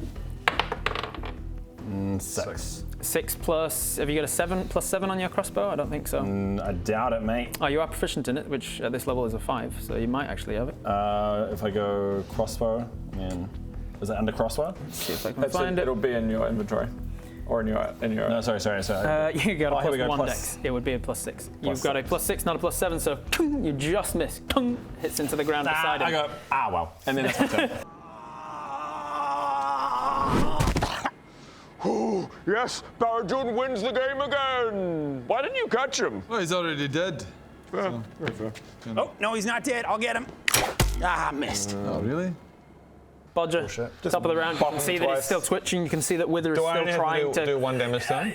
You need to do just any melee damage counts as a crit, which is 2 death saves. He's already failed a death save from falling, so any damage. There's something I like about just like the tiniest little, just like a little pinprick. Do it with the butt of your hammer. What do you call it? Just dunk, dunk. All right, roll an attack. how many Roll an attack with advantage. You need to hit a 13. You've got a plus 13 to hit. Come on, So, so if you get a nat 1 on both, oh, mind you, he does damage on a nat 1 anyway with his hammer. Literally nothing he could have rolled could have missed. All right. What a satisfying end to this epic battle. What a sad way to go. Yeah, it kind of is. Although very Bob. Yeah. Very Bob way to go. Very Bob. Yeah, I have mixed feelings about Bob. Yeah, same. As the last tendrils of burgeoning Dark Lord Lakathek lose their grip on your nervous system for the first time since you graciously invited him into your mind by feasting on raw undead warlock giant heart. That's right. The outside influence driving your need for revenge and annihilation of those who killed you fades. Unfortunately, Or does it? Phase 4. Unfortunately, with it, so too does your own nervous system's grasp on your vital organs, and you slip once more into the oblivion of death. Everything goes dark. You look around you at the pure, abject terror incarnate. The world is pitch black, your ability to see only by nature of the magical dark vision feels familiar, if horrific. The field you stand in is an immeasurable living scalp. The plants are human limbs, profusely and unstaunchably bleeding from deep seeping wounds. The sky seems to ripple as though a thin rubber sheet is barely holding back a torrential downpour of burrowing maggots ready to burst forth on the festering ground below at any second. Home. You sense a phenomenal presence nearby in this non-Euclidean hellscape. Trying to focus your attention on it proves somewhat futile, as its visage seems to morph and change within your sensory processing lobes as though actively evading description. All you can say for sure is that this being has immense power and is pleased. A single word manages to find recognizable form in your mind. Finally. And it stretches out an alien appendage to pierce a hole in reality. Meanwhile, back in the mortal realms, you see the latest and last in a long line of reanimated wither puppets fall, the black smoke in and around him dissipating in mere moments as his body crumples, unmoving to the ground. But energy cannot be created nor destroyed, only translated. And the power that had been in him partially fueling his abilities for over 7 months now returns to its source, providing the unknowable immortal being Lakothek the last surge needed to begin tearing open the boundaries of the plains, to force its way through and seek the decades-longed-for revenge on Laethal.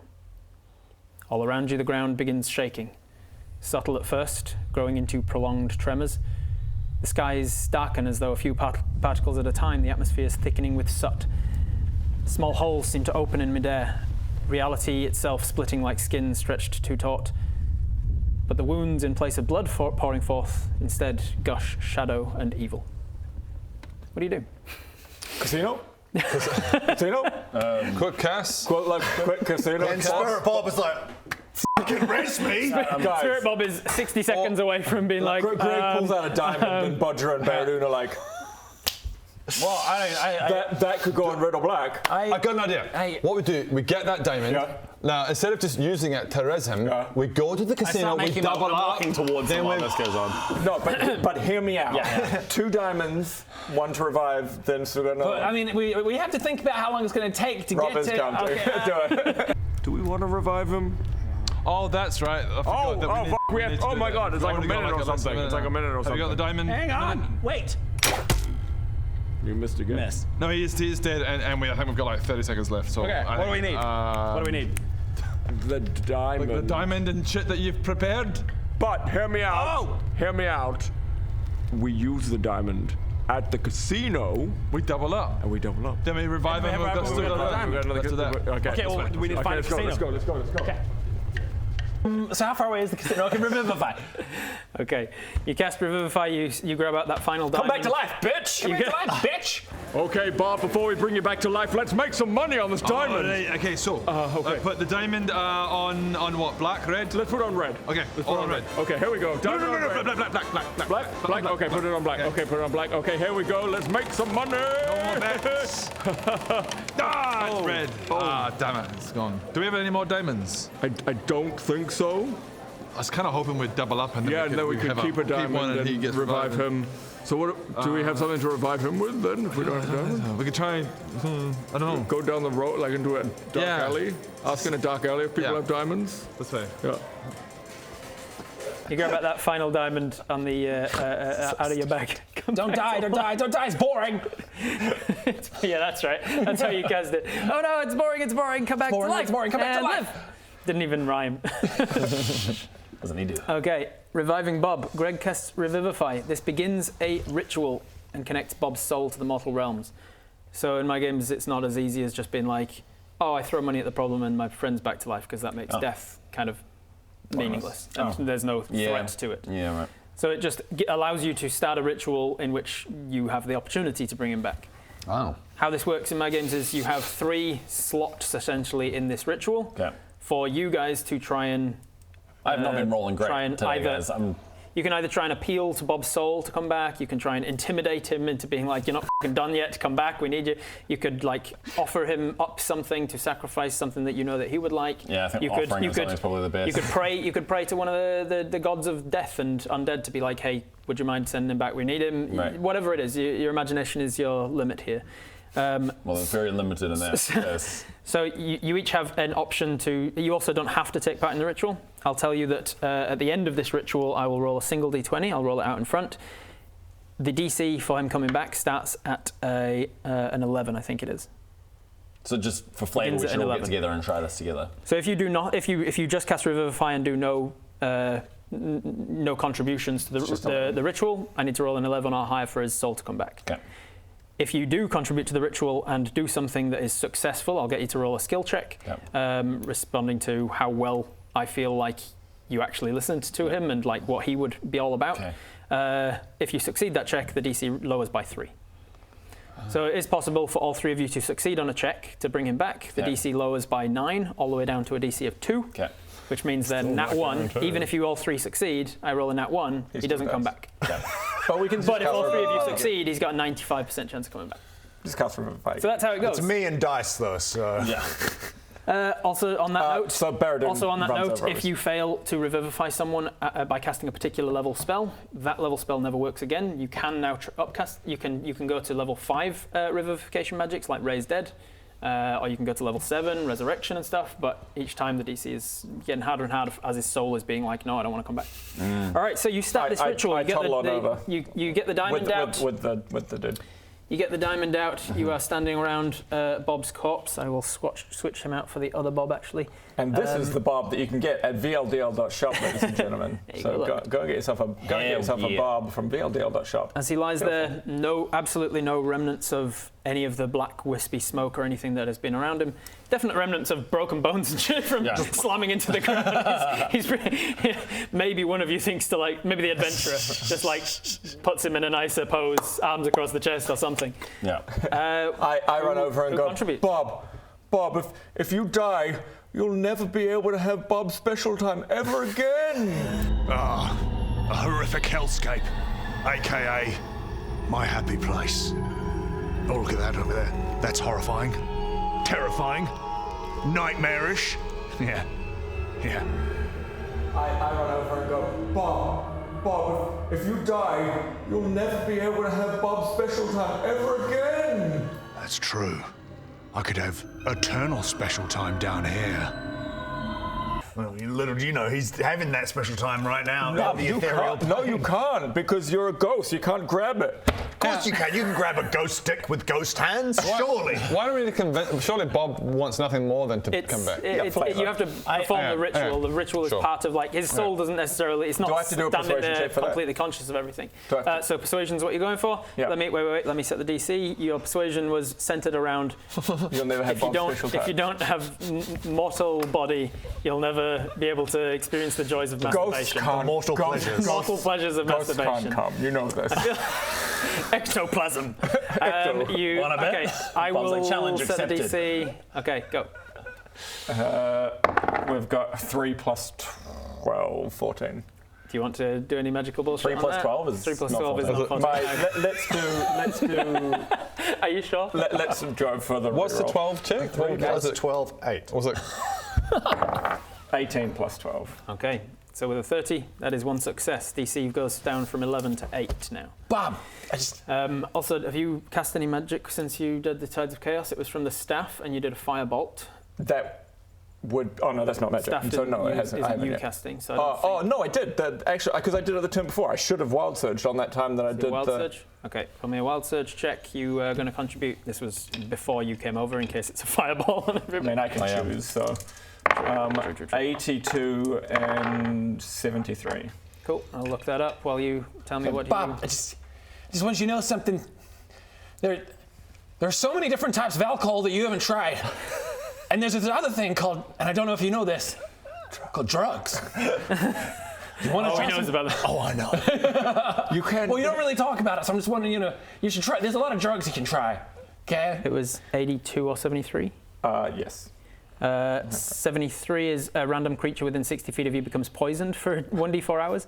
And 82 was for the next minute you can take up to 2 reactions per round. Let's take that one. Okay. And there are different drug combinations you can try just to mess with things. I try and lure him back with drugs. So you're luring him back with the appeal of drugs and alcohol. What skill check is this going to be? A medicine check? Something good for you. I feel like this is a wisdom check. A wisdom. but which one? Wisdom-based intelligence. Intelligence, because I think I think I know how to connect. You're trying with to them, connect. Insight would work, like trying to insight what he would be interested in. Good? My insight is very good. Insight, yeah. Okay. Let me set the DC of what this makes. How does this make sense as enough of a? He drinks all the time. He does, and there's but a lot he hasn't tried. his argument hinged around there's so much more you haven't tried, and he's tried a lot. He's been around for 200 years. There's very little that Bob hasn't actually tried already. Wow, okay, roll. Okay. 9 plus your insight. 11. 20. DC was 20. You just made it. You just fucking made it. I mean, technically, there's probably something deep in some jungle somewhere that I haven't had. I guess. All right, 2 successes. DC goes down to 5. Okay. Bob, have you met Sandra? Has he met Sandra? He's definitely met had Sandra. relations with Sandra. Oh, we've got. He's like, look, Bob, the brothels around here that you wouldn't know about. But I've been trying. You guys are pulling me back with wanking, drugs, and sex. Yes, because There is other options as well. Like if you try to do this, if you try to do like if this is a persuasion, it's already been done and it'll be done at There's a commercial on TV like ages ago appealing to people with like pet owners. Like if you died in a car crash from speeding or drink driving, your dog would wonder where you are. Like your dog would wonder why you never came home. You should do the same thing with Sandra. Be like Sandra would wonder where you'd go.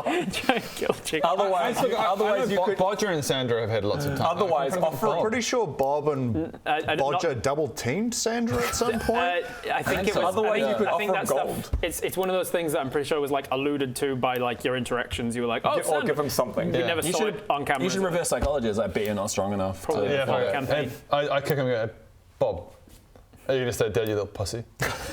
You stay dead, you little pussy. Intimidation, I like it. Okay, so you're going to try and intimidate him. Oh, okay, stay dead, you little pussy. I guess we'll beat this by ourselves without you then. Oh, really? Oh, really, Bodger? Okay, I'm going to set the DC. Go for it with intimidation. It feels like it'd be a 12 That's your intimidation. +7. Yeah, I set the DC pretty low on that one. It feels like it definitely from what I've known of Bob's behaviour to this point. That is 3 successes. What are you, DC. little bitch? You should try. There's a lot of drugs you can try. That is true. Doesn't look like there's much down here. Some kind of nightmarish horrors to affect the mental, but up there, so many powders, so many elixirs. It's tempting. I kick him and go, Bob, are you gonna stay dead, you little pussy? Oh, is that right, Bodger? You think I'm a pussy? Well, okay. We'll see who's the pussy, mate. Let's do this. DC lowers to 2. Dead bitch.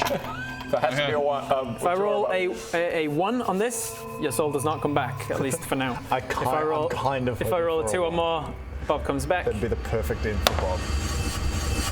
6. Okay, so Bob,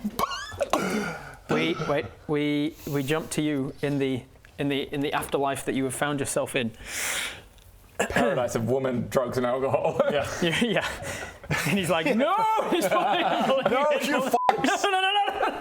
I thought he was in the demon plane. Oh. No, he is. All right. Bob, you're in this indescribable horrorscape which twists your mind into knots, even trying to comprehend it. Great. You've no scale of time passing, so you've no concept of how long you've been here before you realise there's a more tangible presence with you. This is a form that your mind can actually latch onto. It's your friend, Greg. Acquaintance. Greg, you Work colleague. you find the spell taking hold. You connect yourself, and you manage to semi-astral project yourself to the plane in which his soul resides, which is this horrific demonscape. You have a second to interact in this plane and persuade him to come back. You've made the connection, and you can bring him back with you. What do you say? Bob, drugs, alcohol. Bodger thinks you're a bitch. What? He thinks you're a dead little bitch. Oh, really? Oh, does he? He's saying, are you going to stay dead, you dead little bitch? No, I don't think I will. And he comes back to life and immediately and just punches Bodger. You will. But we'll get to that. As you're like, action. yeah, come and go. You turn this radiant light, this doorway, this beautiful sort of archway, as if it's like something made out of a marble temple. You open this doorway in this hellscape and allow you to walk through into the light, blinding light. And just as you're resolving to go with him, you feel a little tug on the hem of your cloak. Turning, you see a 1 foot tall, grotesque humanoid with ratty eyes, small, sharp-toothed mouth, long horns, arms that sprout at asymmetric joints from partway down the torso. Hell, you're so disgusting. Talon feet, long serpentine tail. We need to get him. Where is he? He looks up at you. Father. What? You heartless. And a 3. No. So I go. Wait 1 second. Father. Oh, you disgusting little freak. What's in your mouth? His teeth coming off. His teeth are coming out. I mean, that fits, so. It fits. That kind of fits. It's not falling off. I go, oh, what's it? Come on, mate, let's go. I can't come with you. What? I can't come with you, Father. Why not? You are not the same as you were. Oh, yes, I am. I'm the same. Daddy's still Something here. has changed within you. I can feel you are different. And then this other portal seems to open up to this fiery hellscape, the Firelands, where demons are actually from. I must go this way, and you must go that. The Force. Craig, fuck off. I'm going with what's it. He goes into the demon realms, and we see him up in the afterlife, in the fire realms. Bodger says you're a bitch. Oh, my hate of Bodger is overriding my love of... What's it? Oh, okay, listen, what's it? You've been an amazing demon, son. And I love you. And a 3 and a 4. Hello, my baby. Hello, my honey. Let's roll a performance check for him. See if because he's now proficient in performance. He's got a plus maybe 6. he finally gets it. All right. We'll see. 6. I got an 8 plus 6, 14. Above average. And a 3 and a 4. Hello, my baby. Hello, my honey. Hello, my right tongue down. Not quite my tempo. And a 3 and a 4. 3, worse. Hello, my baby. Hello, my honey. Just stop. You will forever be a disappointment to me. And he leaves and walks. He leaves. And I go, no, what's it? Come Looks back from the portal. I'm just fucking with you, what's it? Yeah, gives you a look, scratches your eyes. Ow, you little shit. We have a small fight. Roll initiative. We have a hug fight. Like that Step Brothers. We're both like crying. Greg's just standing there at the door being like... I go, you will ever be part of me, and I bite off one of his arms. And I vomit black blood over myself. And now you're a demon. And now you're a demon again. He can go with you. Bye. Farewell. He steps in through the fire. Keep practicing, you little shit. He steps in through the fire plane. You step through the mortal realms, the portal to the mortal realms, and you return to life as a level 17 rogue. No warlock powers. That sucks. And then he immediately punches you in the face. Oh, yeah. What the f*** is that for? Call me a bitch, will you? Oh, feels good to be alive. What's that for? You call me a pussy. I just show you I'm not. Yeah, fair. Right. What are we doing? Who are we the fucking... The thing, that's the big thing. Big thing, yeah. Right, let's try not to die. Hiya.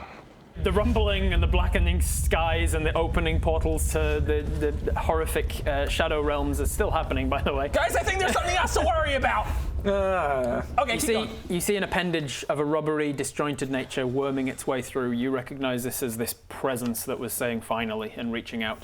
this huge tentacle-like appendage, let's say, starts to worm its way through a hole in the Before ground that, though, towards you. long rest. Just gonna quickly stop. Just a quick Unfortunately, A quick long rest. notice says you can't rest now. There's monsters nearby. You see an appendage of a rubbery, disjointed nature worming its way out of one of the holes in space, inching its way towards you like a root searching for water. But before it can reach you, the tremors stop. The sky lightens slightly, and the hole slams shut as though healed, severing the tip of this limb, leaving it to flop around, writhing in pain as it dies. Whipping around, you see the remaining members of the Order of the Weave, the strongest, most powerful casters in all of Azerim, tearing through the city to get to you. Master Domino Padrick. All right. Master Jack Hooper, with his gun out. Madam Honesty. The final member of the Order of the Weave that you've never actually met, Madam Penny Silverburns. Okay. And flying in front of them, his arms outstretched, focusing all his might on keeping these shadow wounds from opening, Master Ilandra Laethel. My bestie! Laethel. My bestie! Domino speaks urgently. So it is done. I've read the unmistakable signs of prophecy. His descent onto these mortal realms has begun and cannot be stopped now. We will do what we can to strengthen the plane enough to stall him. We hope to buy you 24 hours. Good enough time for a long rest. Let's have a big Whatever long we need rest. to prepare, we must do so with haste. And they begin to set to work furiously. What do you guys do? Long rest. Long rest. I guess we hit. You do that, right? You do that. We Just sleep. immediately get your tentacle, get your bedrolls out. I guess we Bedroll next to the tentacle. What's the nearest? Why let's have a little Shelter. natter and then. I mean, we've got. It is also, what did you say, 24 hours? It is also relatively early morning. Oh, I 'cause suppose- you just killed him in the morning. We'll put a loot Bob first. Just leave Bob. Just get over to Hey, his Bob. I'm fucking alive. Oh, all resurrected. Oh, good to have you back, Bob. Thank you. Congratulations on killing the final warlock. As you can see, Lakothek is coming through now. So if you just hand me that mask, we can get this mask. Yes, this one. No, if you just, no, I can no, just. ow, I, no, just. I'm not just giving. want to look. I'm not. Just, stop. What are you doing? Yes. Stop. I'm not giving you that. Stop. Stop it. Ow, ow, ow, Stop ow, it. ow, my arm, Stop it. my arm, Ow. ow, ow, Ow! You're in that. No, you're choking stop me. it with it. No. Stop. Oh, I just want the. no, I just stop it. Ow, ow, ow, Ow! Ow! I just want the. no, no, no, no. Ow! Ow! Ow! Ow! What are you doing? Oh, we should have done that while he was Summon still Adventure, I think, on the last I turned to minute. the. I turned. Oh, Is that's it a a good minute? question. 10 minutes? Well, an hour, I whatever it is? rolled it at 20 actually, which rolled it at max, which let me quickly find out for you. You definitely got the non-concentration, but it doesn't mean that it lasts beyond its normal. An hour. Is it an hour? But regardless, I can also dispel them at will. So I They're turn, next to you, being like I turn to him and go. trying all the dialogue options. Congratulations, adventurer! You have helped us defeat and. And so I just pull out a thing for him. I go, if you skip, put the skull up your butt. Reward. Interesting. And So then I give him one of the dolls. one of the dolls as a reward, and then dismiss. Yeah. All right. So the Order are doing their thing, trying to sanctify and strengthen the plane. I go over to buy you some Laethel. time. I pop over to Laethel and I go, thanks, bestie. I look forward to being besties again in the future. I need my book back. I know you took it when you escaped, but I really need that. What? Do you need it to keep the portals closed? Yes. Can we do a trade thief? Because I love that cloak that you're wearing. Tomorrow we'll get to that once we strengthen things. I just need the. I'll do it. Can we'll talk later. roll a something check? We'll talk later. I need the book now. He was the bad guy like earlier I can today. redeem myself, please. I can put a stall to all of this. I can buy you enough time to like prepare. What's the worst that can happen? What's the worst that can happen? Things are like opening. You see that. I don't need the book, do I? You don't need the book. Okay, great. You're not, you don't even use a spell book. I hand up. You just took it so that it would lessen his, because he's actually an Order of the Scribes wizard. Is all about spell books and stuff. This shit is fucked. You have to trust Thank you so much. I can finally get back to my full power. Okay, good. Let's do it. Idiot! Power word kill! Oh, shit! Oh my God! It's fine. if the wizards bully anyone for being a nerd, it's the Order of the Scribes wizards. They're the nerds of the nerds. And so he needs his book to be able to he cast. needed his book, and so part of you stealing that back in episode 2 was about reducing some of his abilities, his powers. So you give him his book. Immediately he starts scribbling complex arcana into it. Just seems to conjure a quill out of nothing. Starts doing things. He's tearing out pages and just throwing them off to the side where they just hang in the air as if they're just kind of caught in slow motion. Some of them are burning up like flash paper or folding themselves into complex origami and flitting off around the city. This amazing magic. I'm like. while he's setting to work with his Order of the Scribes stuff, Madame Honesty is conjuring rare incenses and herbs and making poultices, spreading ash over certain parts of the rock. Penny Silverburns, who's a transmutation wizard, she's transmuting certain rock and stone, fixing certain things, and basically arranging for herself a nice ritual circle. They said they're running out of energy. If they just plan it. They're working together as a ritual. Jack Cooper. Jack Cooper with his gun out. He throws out some mechanical devices and starts setting off. He doesn't have any power. He starts setting off some automaton working, and the automata start walking around doing things for him. He's got devices working for him. He starts tinkering with things at speeds that are making his fingers look like they're blurring. Because amazing artificers can do amazing things. Yeah, well. Padrick is performing complex calculations just in midair, and there's like golden gossamer threads being left behind in these runes that are all connecting themselves in like webs, and he's spreading them out, and it's like securing certain buildings and such. And I think that's all of them doing there. They're basically making a ritual circle in which they can perform something over the next 10 minutes.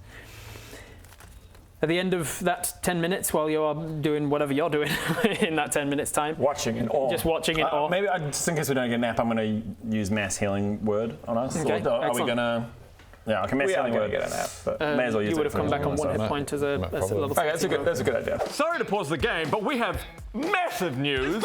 Nice Day for Fishing is out now! If you've been living under a rock, then our video game, our first ever video game, Nice Day for Fishing, is officially available now. Where can they get it, Alan? The link is in the description at nicedayforfishing.net. It's a pixel fishing RPG set in this world, in the world of Epic NPC Man. So exciting. I know, it's and it stars Balin, as it should. And Baradu. And Greg's there too. They're in there as well. Nicedayforfishing.net. Get it. It's our game. It's our first ever game. We're so freaking excited. Video game.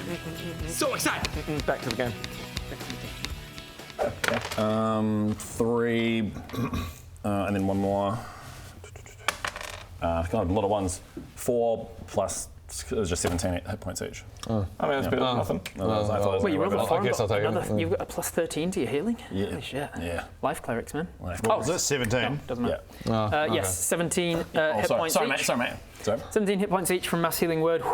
Around this time, there's a blast of radiant light emanates from the hastily erected ritual circle, and the order between them just kind of collapse in exhaustion.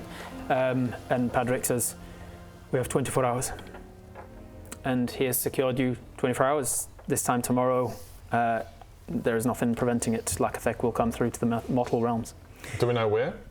Right here. Yeah. Well, close to here. Close to where the Temple District and the Promenade is. So cast for his. You got time for cast now if you want. We've got a whole day for cast. Bob just kind of gets up and is just like, Oh, yeah. I feel weird and empty. No. Yeah, it's not the same. It's kind of. Yeah. You're still the same old Bob. We'll still like you. What's your like as well? It's the bare minimum of an adventuring party that saved the world together over 7.5 to 8 months or something. What's your thing now? What do you We'll do? be fond of you. Mostly. Nothing. Bob just falls into a bit of a depression because he's lost the Dark Lord inside of him. It's defined you for so long now. I feel hollow and not in the same way. It's funny that it has defined him for so long because he's gone through most of the campaign having only 3 levels of Warlock and being mostly rogue. If it makes you feel any better, Bob, you were a really shit Warlock. Yeah. Come on. I'm sure you can discover new rogue powers. You guys are the worst. It'd be great. Like hiding. Hiding better. Bob just goes, I need a minute. He just walks off and just sits behind the hedge going, fuck, maybe I should have just stayed. And he can overhear us whisper and be like, wow, he really is quite useless. It's just on the other side of a hedge. He hasn't gone anywhere. He just. I wasn't gonna say it to his face, but like... I mean, I kind of, A single tear rolls down his cheek. Now he's just a roll. Yeah. And it's a bad And he vibe. sits around and he goes, "Fuck you! You're just a barbarian. You're just a sorcerer. You're just a cleric. You guys suck. You guys suck, and I don't even like you." I like you, Bob. Leothel walks over to you and says, I can see tensions are running high. When you have a moment, I'd like to see Patrick and you in my office. Well, your office. Our office. Our office. There was a moment. Right there. Let's do that. So you and Leothel and Patrick are heading to your office. Jack Hooper, meanwhile, comes over to you guys. Whoa, Jack! Fuck, man. What's the matter? I'm here to save you. Yo, Jack, put the gun down. Put the gun down. Whoa. Okay, just anywhere. Aim anywhere. So just out that way? Yeah. Over there. Okay. And if you can He says, I can't remember what Jack Hooper's voice was. my name is Jack Hooper. I I think you had gone southern, actually. Maybe? Anyway, I've got a lot of devices over there. One such device modulates the voice. It changes what I sound like. Oh, really? Is that why you sounded weird? That's before? convenient. Yeah, I sounded like generic American, and then I have this nasal kind of voice. Yeah, it's just. Oh, God! I've done something with Yaris. I can't remember now. I'll just go generic. Fighting like hell. It's just a generic, and he says, he goes, look, whilst we don't usually use the vaults for previously tinkered items in the college as our own personal arsenal, desperate times obviously change certain protocols. I'm collaborating with the newly elected head of the Gurdorn military, a man called Sir Gareth Digbury. I don't know if you know him. Name rings a bell. I'm working with him on properly distributing as much of our magic items as we can. But before the stores got entirely raided, I did put some things aside that I think you guys would benefit from. If you want to follow me to the temple, I can hand out some stuff. Sure. All right. So you guys follow Jack Hooper through the town as he's rolling along. Does he sleep like that? Just rolling. He's just pumping out Snoop Dogg. His wheelchair's a lowrider. Which way is it? Just over here. That way? Just over this way. All right. Everyone walks behind him all the time. Make sure to be behind him at all times. Bob, he gives you. He goes. I noticed the bow that you're using is a short bow. Yeah, pretty good. Probably the best Have you ever bow thought can about get, using? I assume. You ever thought about using a longbow, which is more damage? That's crazy.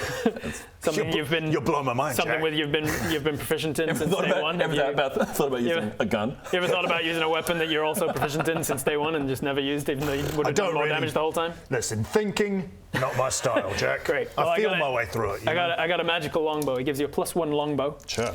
Which will be a D8 instead of a D6. Are there any pros and cons at all to a short versus long?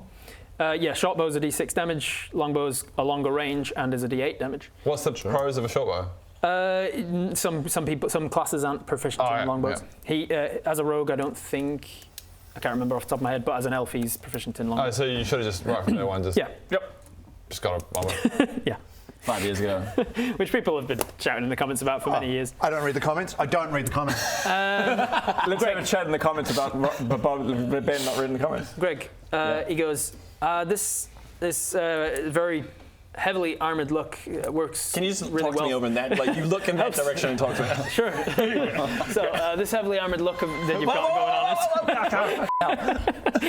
I kind of just get in his personal space and like block his arm a little bit. Just keep blocking. I just go. If you're standing beyond his arm, it's obviously working for you to be well armored, but I just wonder this tiny buckler that you've got going on. Is that a choice? You use a small. I don't think shields reason? get any bigger than this. This is the biggest. Oh no, there's plenty big shield. Look, I got you a shield here. What? He gets you a bigger shield. What? He gets you a bigger shield.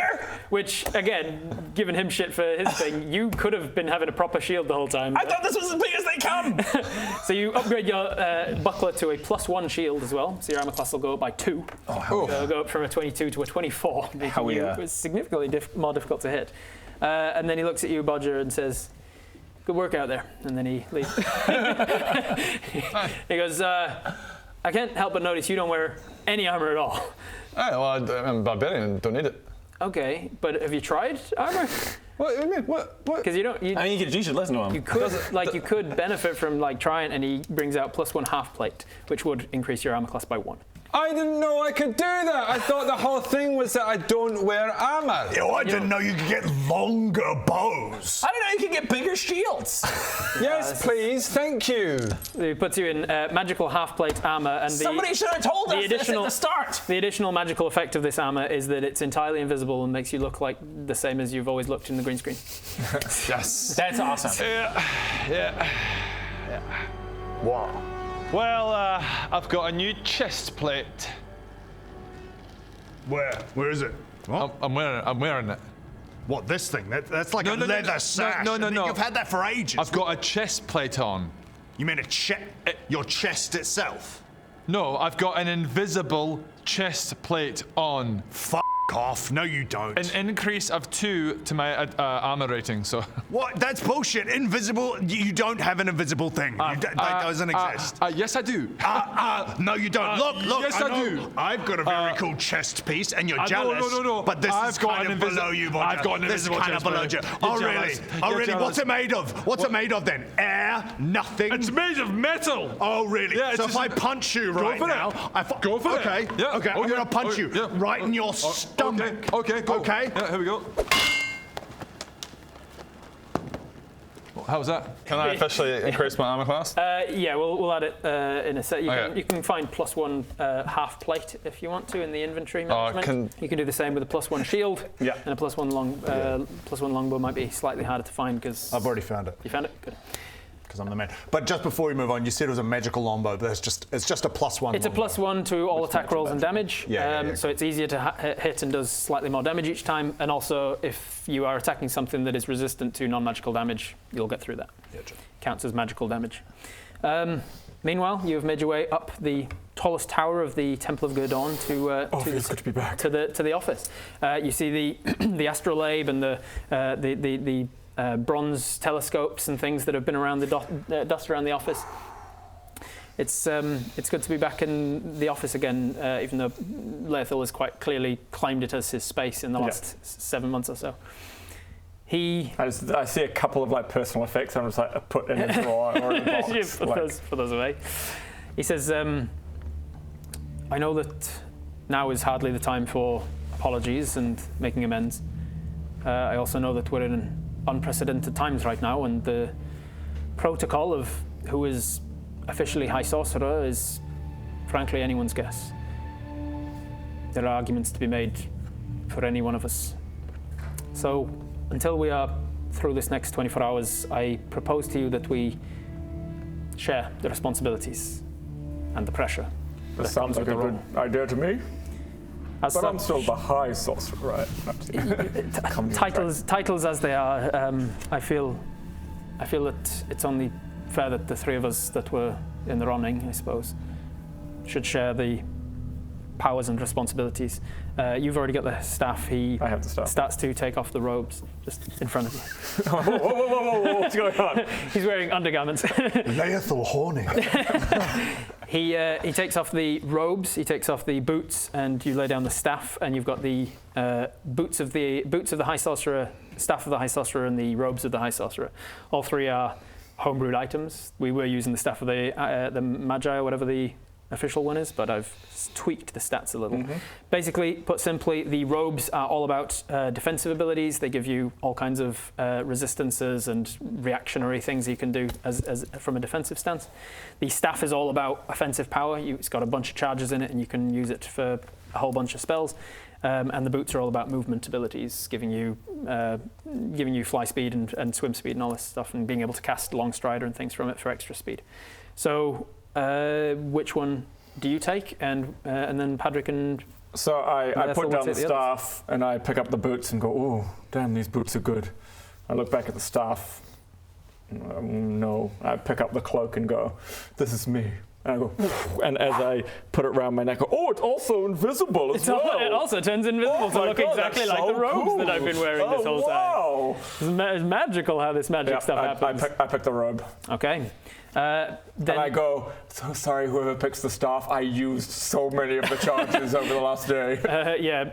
Domino is going to take the staff, and he says, "I think, given that Lakothik is here to take revenge on you, Laethil, I think it might be wise for you to increase your ability to evade capture.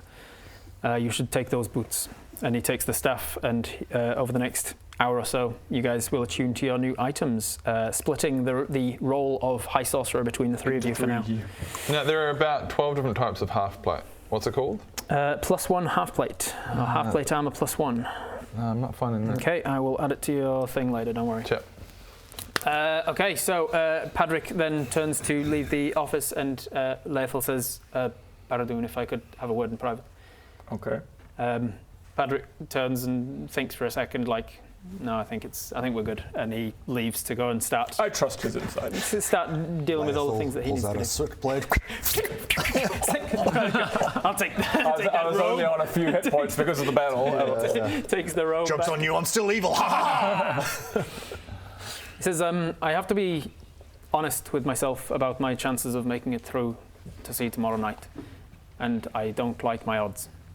So, in case I don't make it, I need to tell you something.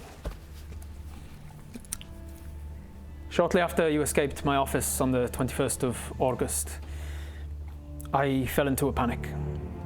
I was sure that I would be discovered for what I'd done and my world would collapse. I tried to locate you, I tried to hire assassins to finish what I couldn't, and I failed, over and over again. But then a backup plan presented itself to me. A farmer from the town of Starvon made the journey to the temple to seek audience with you. He wished to thank you for saving his town.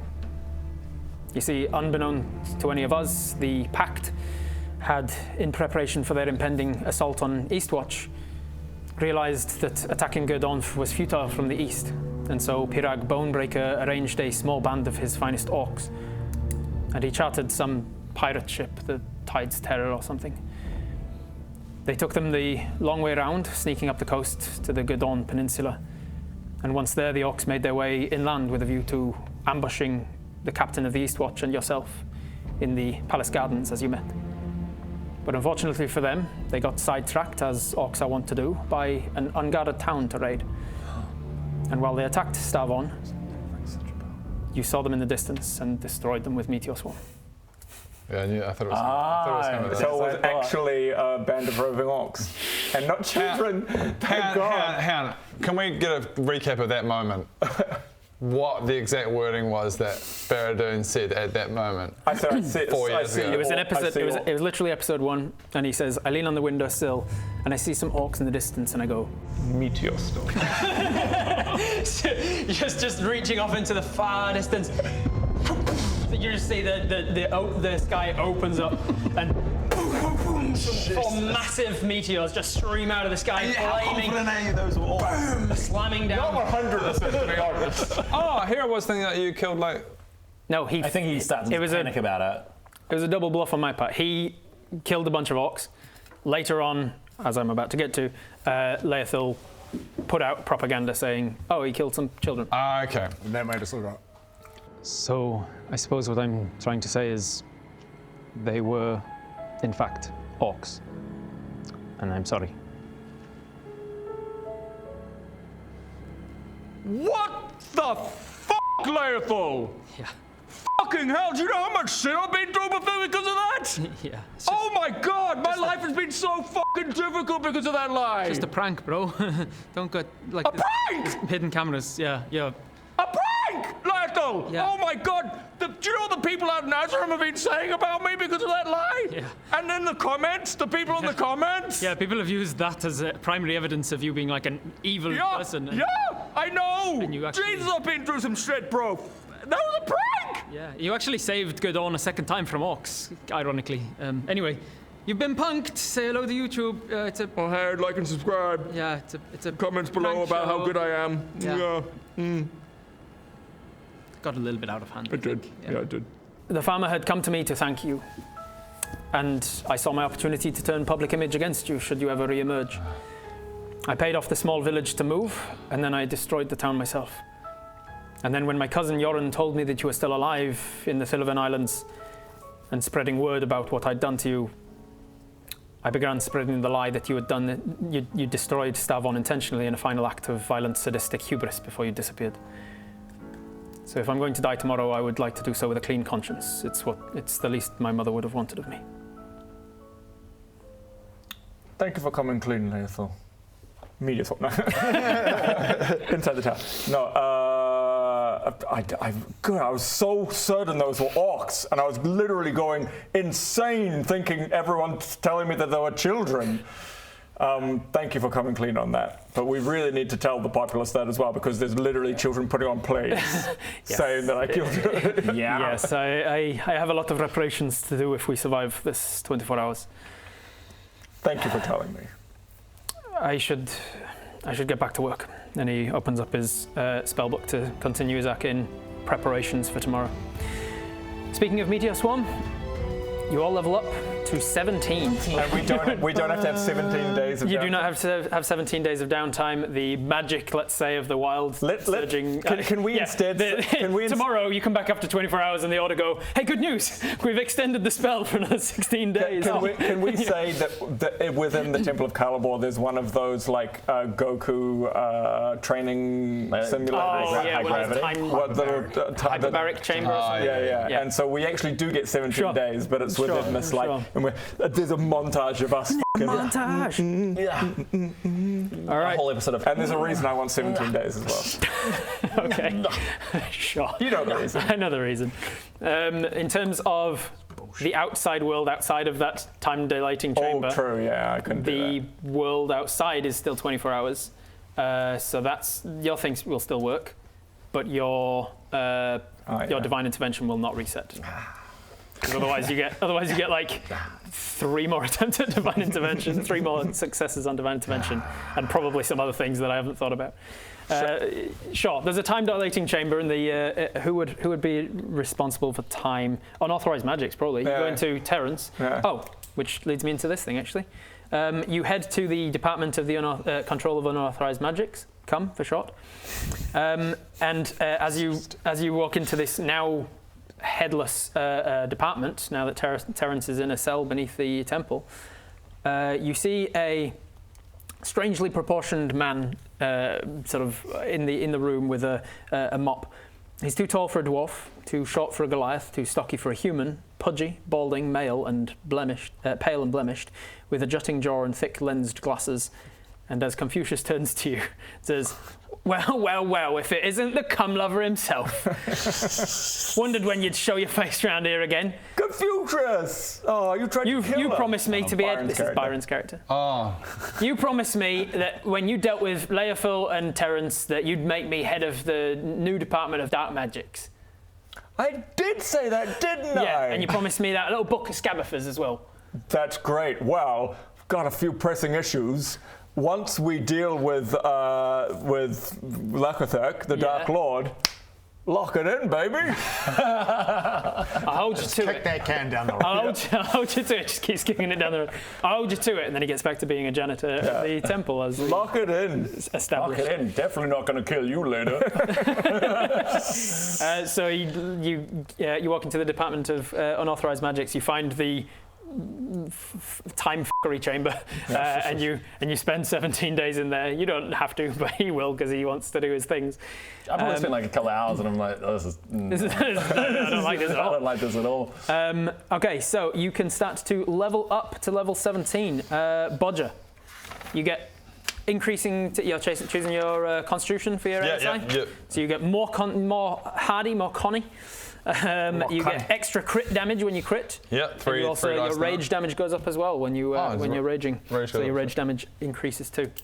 So how does that all come about? We need a new one of these. We will. I've already asked for it. It's going to be printed by next week. All right. What's the question?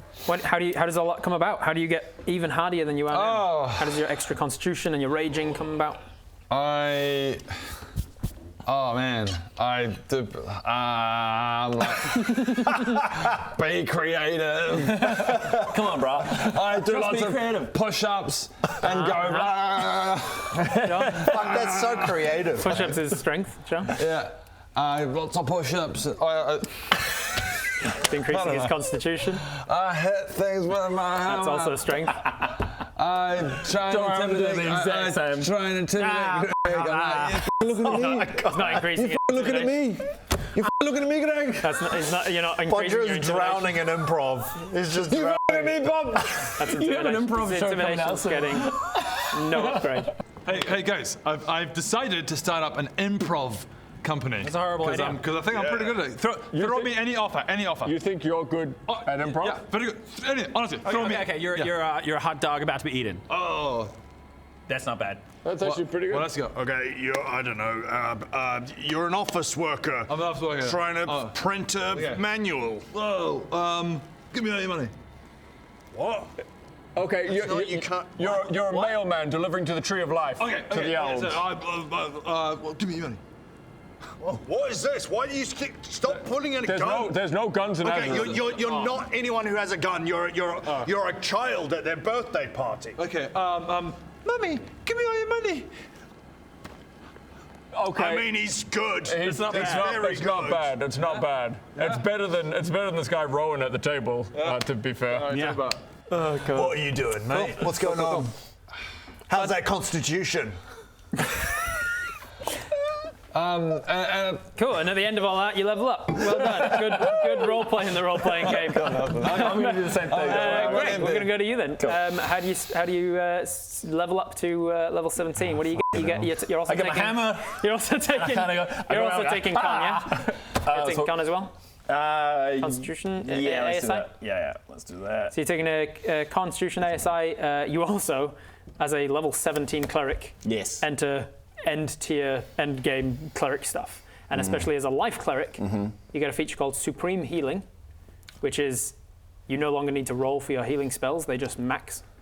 Oh wow! I'll take one of those. Yeah, if he casts a level 3 Cure Wounds on you, instead of rolling 3d8 plus 13 or whatever it is, it's just instant 24 full. plus 13. It's just instant as if he rolls an 8 on a lump. What's it called? Supreme Healing. Supreme Healing. I'll take and then you also get access to 9th level spells. There are a few 9th level spells that are pretty important to clerics. Mass Heal is definitely one of them. It's basically like your heal spell that gives like a whole bunch of damage. Mass Heal, I think, is 700 hit points that you just divvy out among your friends that you can see. Give it. That one. Shit. Yeah, that one. So you can access that as a 9th level spell. Heal everything. How does all that come about? You pray to the gods answer your. I pray to the gods, and I'm just like I'm in my room, and it's like I'm praying, and there's a palpable kind of light that kind of just whooshes in, and it's like a light blanket that if people open the door, they would just see me like rolling in this bed of light. Hey, Greg, do you? I'll come back. And is that for the duration of the? That's how you get. That's the entire day.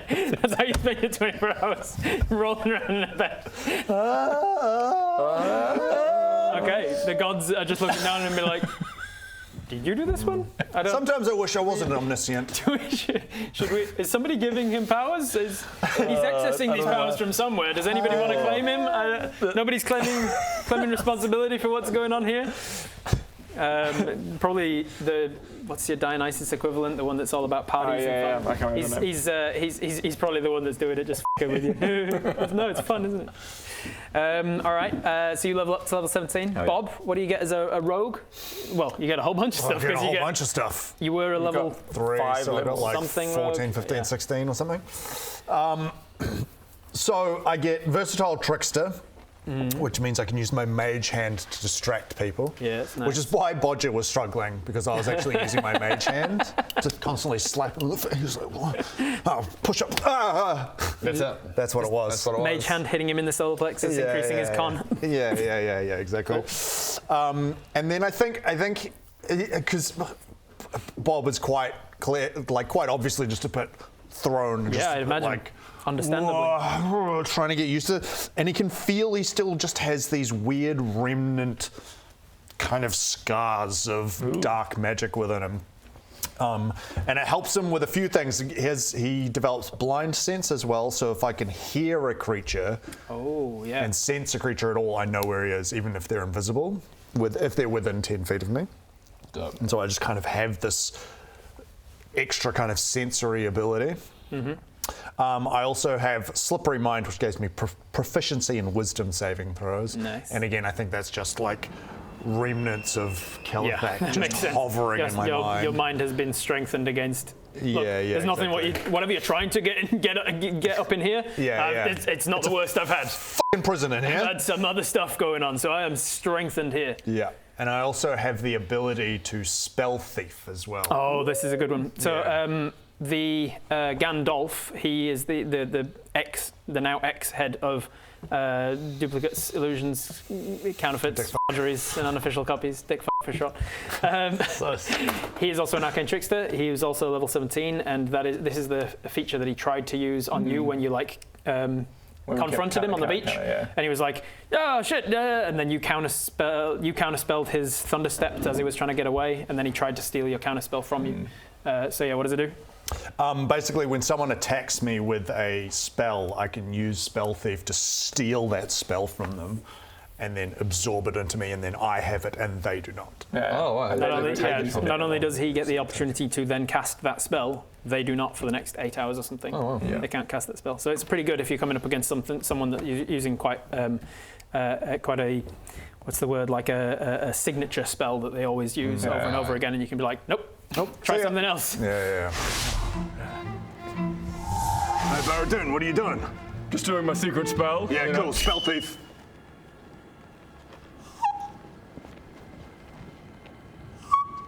So yeah, pretty good. How does all of that come about? How do you learn that you have all of these things? Well, because I'm just sitting there and I'm trying to do my, but none of that works. Just kind of hurts your throat a little bit. Yeah. And he's just like, he just feels like a different person after 7 months. He kind of feels how he used to, but different again. And so he's just kind of walking around just trying all these different things, and he realizes he has different spells and things as well, different abilities and stuff. And so it's basically him just rediscovering himself. Yeah, just spends a lot of time walking the now abandoned, empty streets of Gerdon. There's a really eerie quiet to the entire city because people have been evacuated or murdered. And even all of the dark influence that you were feeling here while you were in the lead up to the Storm Giants and things, all of that, the energy that was giving you those curses that were making you feel revenge, all of that is currently on a stasis with the Order's spell. And so it's just a serene, eerie, quiet town, and it gives you a lot of space where you can think. You still have your bat cloak, I believe, so you still can fly. So you try and do so with like magic darkness. You're like, oh, I'll conjure darkness to fly up onto the roof, and you realize, oh no, I can't do that unless you took it as a arcane trickster thing. I can't remember. But yeah, you spend some time wandering the streets. Sorry to pause the game, but we have massive news. Nice Day for Fishing is out now! If you've been living under a rock, then our video game, our first ever video game, Nice Day for Fishing, is officially available now. Where can they get it, Alan? The link is in the description at nicedayforfishing.net. It's a pixel fishing RPG set in this world, in the world of Epic NPC Man. So exciting. I know, Yeah. it's And freaking it stars Balin, as it should. And Baradun. And Greg brings that too. They're in there as well. Nicedayforfishing.net. Get it. It's our game. It's our first ever game. We're so freaking excited. Video game. So excited. Back to the game. And Baradun. So I level go up to level 17, which means you finally get access to 9th level spells again. Yeah, so this was a hard decision of what spell to take because I could have regained Portal Away, which wouldn't be super useful realistically. I could have got Wish, which I just don't want to be monkey pawed, so I'm not going to get in that. The power word kill, where you just go point at someone and they die. That would have been great for Calithic. Unfortunately, it's not as good as it sounds. If you point at anybody, and if they have less than 100 hit points, they die. Yeah. No saving throw, no nothing. Yeah. Well, shit. So you have to kind of gauge. It's really good for killing mooks, but also really good for whittling down a really big, powerful guy, and then trying to gauge from the dungeon master's description. He wouldn't have over 100, right? Yeah. He does eventually. If you whittle him down to under 100, once you get them there, and you can kind of gauge from the DM's description of, oh, he's starting to look like he's wounded or whatever, you can be like, I'll try it. Boom. See if I go back up into my office, and the time dilation I reckon is in my office. It's in and like a what's the thing in Star Trek, the holodeck. It's much larger on the inside than it is on the outside. And basically, I just create a model of Gerdon, and I'm over and over and over doing all the various magics that I want, trying out all of the different 9th level spells. Yeah. Nice. And then finally, I go, no, I know the one I need, and I take on Meteor Swarm. This model Gerdon that you've created. huge flaming rocks. And burst none of from the them sky. see it, which makes me a little bit sad. But every day, 3 times, I cast my He spell. shouts out of his window every day. I've got 3 more, Greg. 3 more every day, and I mean, Is it just 3 more? Oh no, because I won't have you won't leveled have it up until yet. you level up. And so I do my spell Because 3. you should have 8 as well, right? What's that? You should have 8 at level because you're level 15 going to 17. Yeah, so 8, you should 7, have and 8. 6. 8, 7s. I keep thinking you've got 2 6s. No, I don't get 8, 7, that's 6, until yeah. level 20 or something. Yeah. I think. So I do that every day as well. I probably, almost certainly, will have wild surged a couple of times. Probably wild so surged a couple of times. When I as come well. out, I ask Greg for I'll work out the or Greg Lightman for a little cleanse. Yeah, I will. I'll.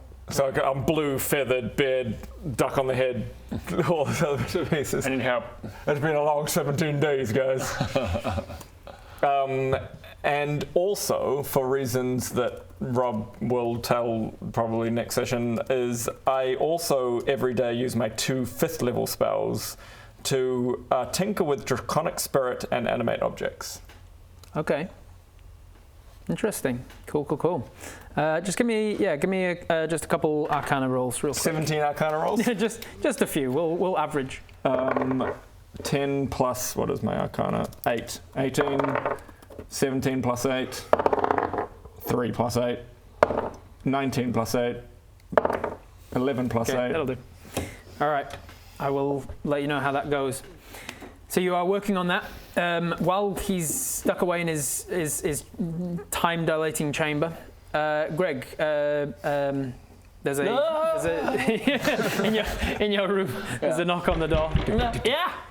Oh wait, hold on. Okay, yeah. What's up? Opens the door. Fucking hell. Hey, I couldn't help but notice there was an interesting device hanging off your hip earlier this morning. Looked like a garlic bulb, but like made out of metal, like some sort of grenade. Yeah. What? Could I have a look at that? I'm the head of artifacts, and I found it interesting. I mean, I'm going to do that because you're holding. I'm going to do whatever. Would you mind handing that over? I'm going to do whatever you say. Would you mind handing it? Sure. Yeah, nice. So, what is that you're working on anyway? Oh, this is my homemade garlic grenade. Oh, let me see it. Oh, God, okay. Whoa, you don't just point the gun at me. I just want to see it. Hey, wait, are you robbing me right now? Robbing? No, don't be ridiculous. It's just, okay. Just professional. Yeah. Here, take a look. You artificed something? Yeah, I made the thing. Fantastic work. It's really sturdy. Yeah.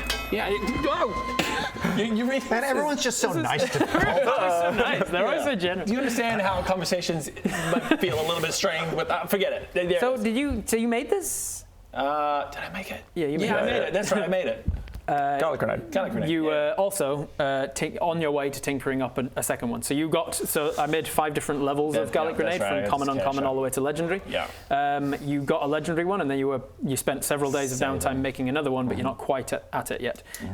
So he's going to ask you, do you want help finishing the one that do you you're help working with on? one hand? Yeah, I can help tinker with. Do you just tinker with one hand? That's how you tinker? So he hands you your. He uses the gun as a tool. Spins it around and pistol whips the hammer. So you've got a legendary already. Yeah. You are 34 points shy of your second legendary one. Yeah. So you're going to make a tinkering check. You're not proficient in Tinker's Tools since not being an artificer anymore. Yeah. It's your intelligence, which is just a 1. So it's basically just roll and add 1, and you need a 34. Roll. What am I rolling? Sorry. So you're going to roll a d20. D20. You're going to add 1. You need a 34. Well, that's not gonna. Let's roll. Thankfully, he as an artificer is going to help you, so he's also going to roll as well. 7. So you're going to take 7, which means that he needs to get a. Maybe I can what's do. left of that? You could let's see re-roll what that he with does lucky. first. Okay. You can re-roll it with lucky if you want. He's going to roll as well. As a high-level artificer, he does have tinkering proficiency, which is a +6 for him. Okay. He's got his intelligence, which is a +5, so he's getting a +11 to this. And what do we need? And he needs a 27 because it was a 34 left. You took off 7. Yeah. He needs to get 27. 27, yeah. All right. Yeah. So he needs to get And he's got an 11. 16. So he needs a 16 or higher to finish this legendary one for you. 14. But so you he's could too roll- shy. You could lucky. with Lucky's 2 shy. every day, so. So if you want to use Yeah. one of your lucky points, Okay, I'm just gonna get this higher should be than. the third one, couldn't you? Oh no. I No, used one and then I didn't end up undid it. using it. You said not to retconned use it? it. Yeah. No, I'm used to it. Alright. Got him. Yeah. Unfortunately, even with You can with finish the, that off while we're fighting. even with and the bring help, it to me in the battlefield. even with the help of the head of artifacts in the entire of Azerim, Put the gun down. Put the gun down. He's like, I don't know why this isn't working. I feel like we don't have. If only I had another hand. Can you do guidance on him? You could use that. Oh, guidance, I guidance. don't You can know. guidance. You can Guidance, guidance. hip, guidance, You can hip. guidance. Guidance, of course, guidance. Okay, this might work. Roll a D4. You need to get a 2 or more. Yeah. 2, just. Whoa! So, Guidance. with guidance, the help of the head of artifacts we wouldn't need and that. yourself, you get literally to the point of another legendary Gallic grenade. Thank you, You have thank you. two legendary Gallic grenades if needed. It's almost all the way there. It's just that there's a doohickey just in here that's a little bit. Is it really the best tool to be? A little bit more. There's just. Do you see it? It's just like. Just bring your head over see here. it. to look. Just look down. If you look right in there. Yeah. Okay, please don't. Okay. Yeah. I just need to hit that bit in. Jesus. There we go. Perfect. Legendary. Oh, thank you so much. You're welcome. Working with you made me very uncomfortable. Why is that? I'm sorry to hear that. Never mind. Meanwhile, speaking of tinkering, Bodger, let's say your. What would you be doing? Oh, you're raging at people and trying to get gone. So you're just running around the streets of the city, not knowing what to do to level up. Running levels you up because it's your stamina, isn't it? You're going out on a run. You're out on a run. You've tell you what, you're up on the city walls and you are running around the city walls. You're doing laps of the city walls with your hammer. What's up? As you're running around, you hear some horse hooves approaching the front of the city gates, and calling up to you. You hear a voice. Excuse me, you there on the wall? Hey, Gary. You, I know this isn't a great time for it, but you wouldn't happen to know a good blacksmith, would you? I tell you what, I happen to know one right here. Oh, that's wonderful news. Where is he? I'm only joking, of course. You see, I knew a wonderful leather worker who made me this wonderful magical leather armor, but unfortunately, he was one of the victims in the undead scourge. Oh, damn it. Well, you see, Stephanie. the problem is, and he reaches into like a saddlebag on the horse, and he brings out a helmet, an unfinished helmet. I remember this one. Says, I have this helmet that I got commissioned about 7 or 8 months back and never got it finished. Yeah, been busy. Do you know anyone who could potentially finish this helmet for me? Look, okay, I see what. Yes. Unlock its true potential, Yes, perhaps. I could do that for you. All right, come down here then. Yes, I'm coming down. And roll for initiative. You're going to drop your hammer off the edge of the wall and teleport to it. You're right beside. Oh, Very cool.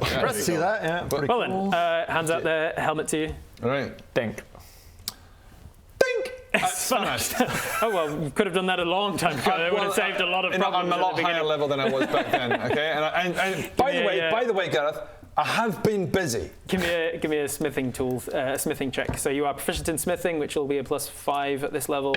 Your strength 15. as well, which will be a 6. So 11 on there is 26. Yeah, it's fine. You clink this hammer. It's finished. It goes. I'm only pulling your leg, sir. And he takes the helmet, puts it back on. He thinks, yes, I think this will do. And he, as he mounts Sebastian, his horse, once more, he activates the property of the helmet, which encases him and Sebastian in full plate armor. Awesome. Sebastian gets the Iron Man. Sebastian gets the full barding, the full metal barding of the horse's armor. He gets full plated up as well, and then he grabs his pike off the side, and he goes, "Yes, I think this will do. I guess we'll find out. Aye. Best of luck to you, friend." Aye. He holds out a hand. Hey. Give him a big handshake from the top of the horse, and he sets off to try and protect the city through being the new elected head of Gurdon military. Hey, Gareth. All right. Any other things that you want to do with your downtime? Your last 24 hours of I just have a whole lot of preparation? We can do all of we can break to do all of that before you actually need it. Big old do all that. While you guys are out and about doing your things in the town, then you'll see that Madame Honesty is spending time in the temple, casting a spell called Word of Recall.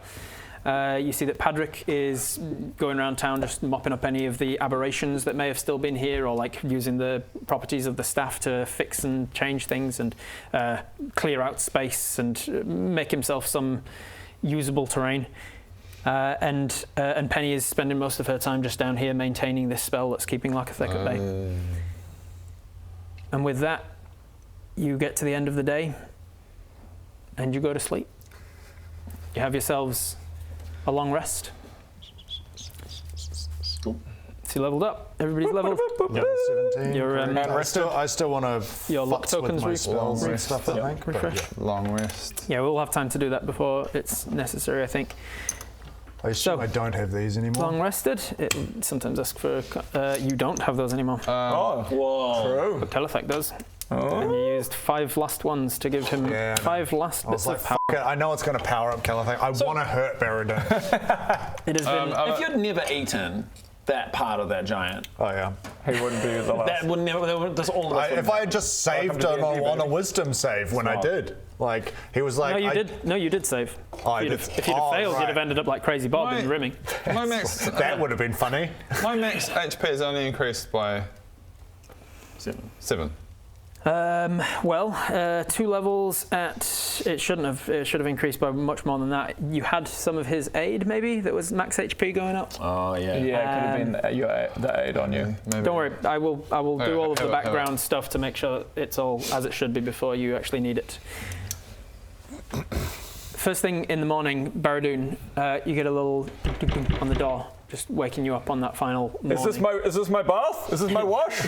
Yeah, it is now. Garamick, it wasn't going to be Garamick, but Garamick goes, good morning, sir. Oh, thank God, I've missed this for 7 months. Time for your morning ablutions. Oh, yes, please. Unfortunately, a hand sort of gently taps him on the shoulder and pushes him to the side and says, excuse me, sorry, Garamick. And she pops her head in the room. You see that it's a ginger wavy-haired woman who wears her hair up in a bun. She's wearing the colours of the Temple of Calibor. You recognise her as a teacher, one of the teachers here. Her name is Miss Frizzle. She says, Mr. Baradun, sir, firstly, great to have you back. Time being of the essence and all that, I'll get to the point. I think I can help you. I've heard bits and pieces about your travels over the last few months. I know you've accrued some friends and allies along the way. In this last hour or so before. Miss Frizzle, you're the one that made the time dilation chamber, aren't you? Yes, that's right. Amazing, yes. great. Has it been treating you well? It's been treating me very well. However long you've been in there? The magic time dilation chamber. If you'd like to, I have a way of offering a quick jaunt to visit some of your allies and friends. Maybe you can warn them of impending danger or recruit them for the upcoming fight. My magic temple wagon only has limited charges, unfortunately, so it would have to be a real quick sort of field trip, so to speak. If you prioritize properly, I'm sure we can get a few allies. Right on the magic temple wagon. Is this just me, or is it all 4 of us? All of you. Okay. So if you want to. So I'm like, well, Miss Frizzle, come with me. Let's grab the other lads, and sounds like a great idea. Of course. All right, family. It's time to see how many friends we truly have. I'm down for one last round. Yeah, it's all about family. That's right. I live my life a quarter mile at a time. Family. Some people say I'm too fast, too furious. That's right. Yeah, we gotta go recruit family. Let's go get some family. Yeah, we got maybe Tokyo Drift. We got to drift. Yeah, We're getting a team together. You son of a bitch on there. Son of a bitch. I'm Fast X. Life finds a way. Family comes first, then we. What's the matter, CIA? I got you pushing too many pencils. Family first, friends, then fast cars. Fast and family friends. What time for when I? Frankly, my dear, I don't give it. I'm Ludacris in the film Fast and the Furious. Three fast. I will take it.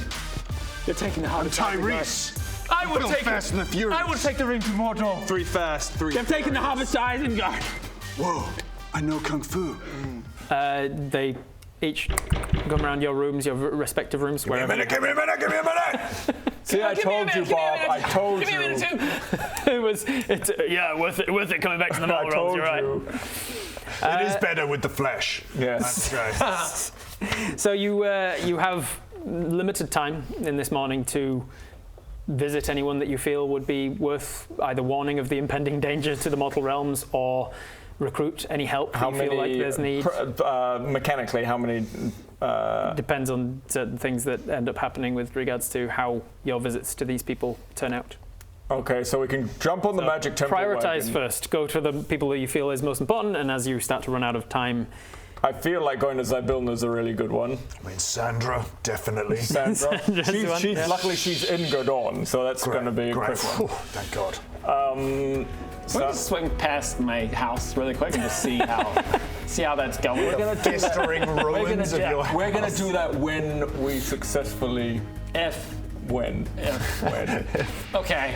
Zybilna? Zybilna's a good one. So the Palace of Hutt's Desire, essentially. While we're down that way, we could swing past King Lord Sir Conrao, and he's got a fair army of fey creatures cranking now. My brother? Yeah, go up, whip up north to as Scotland, well. Yeah, true.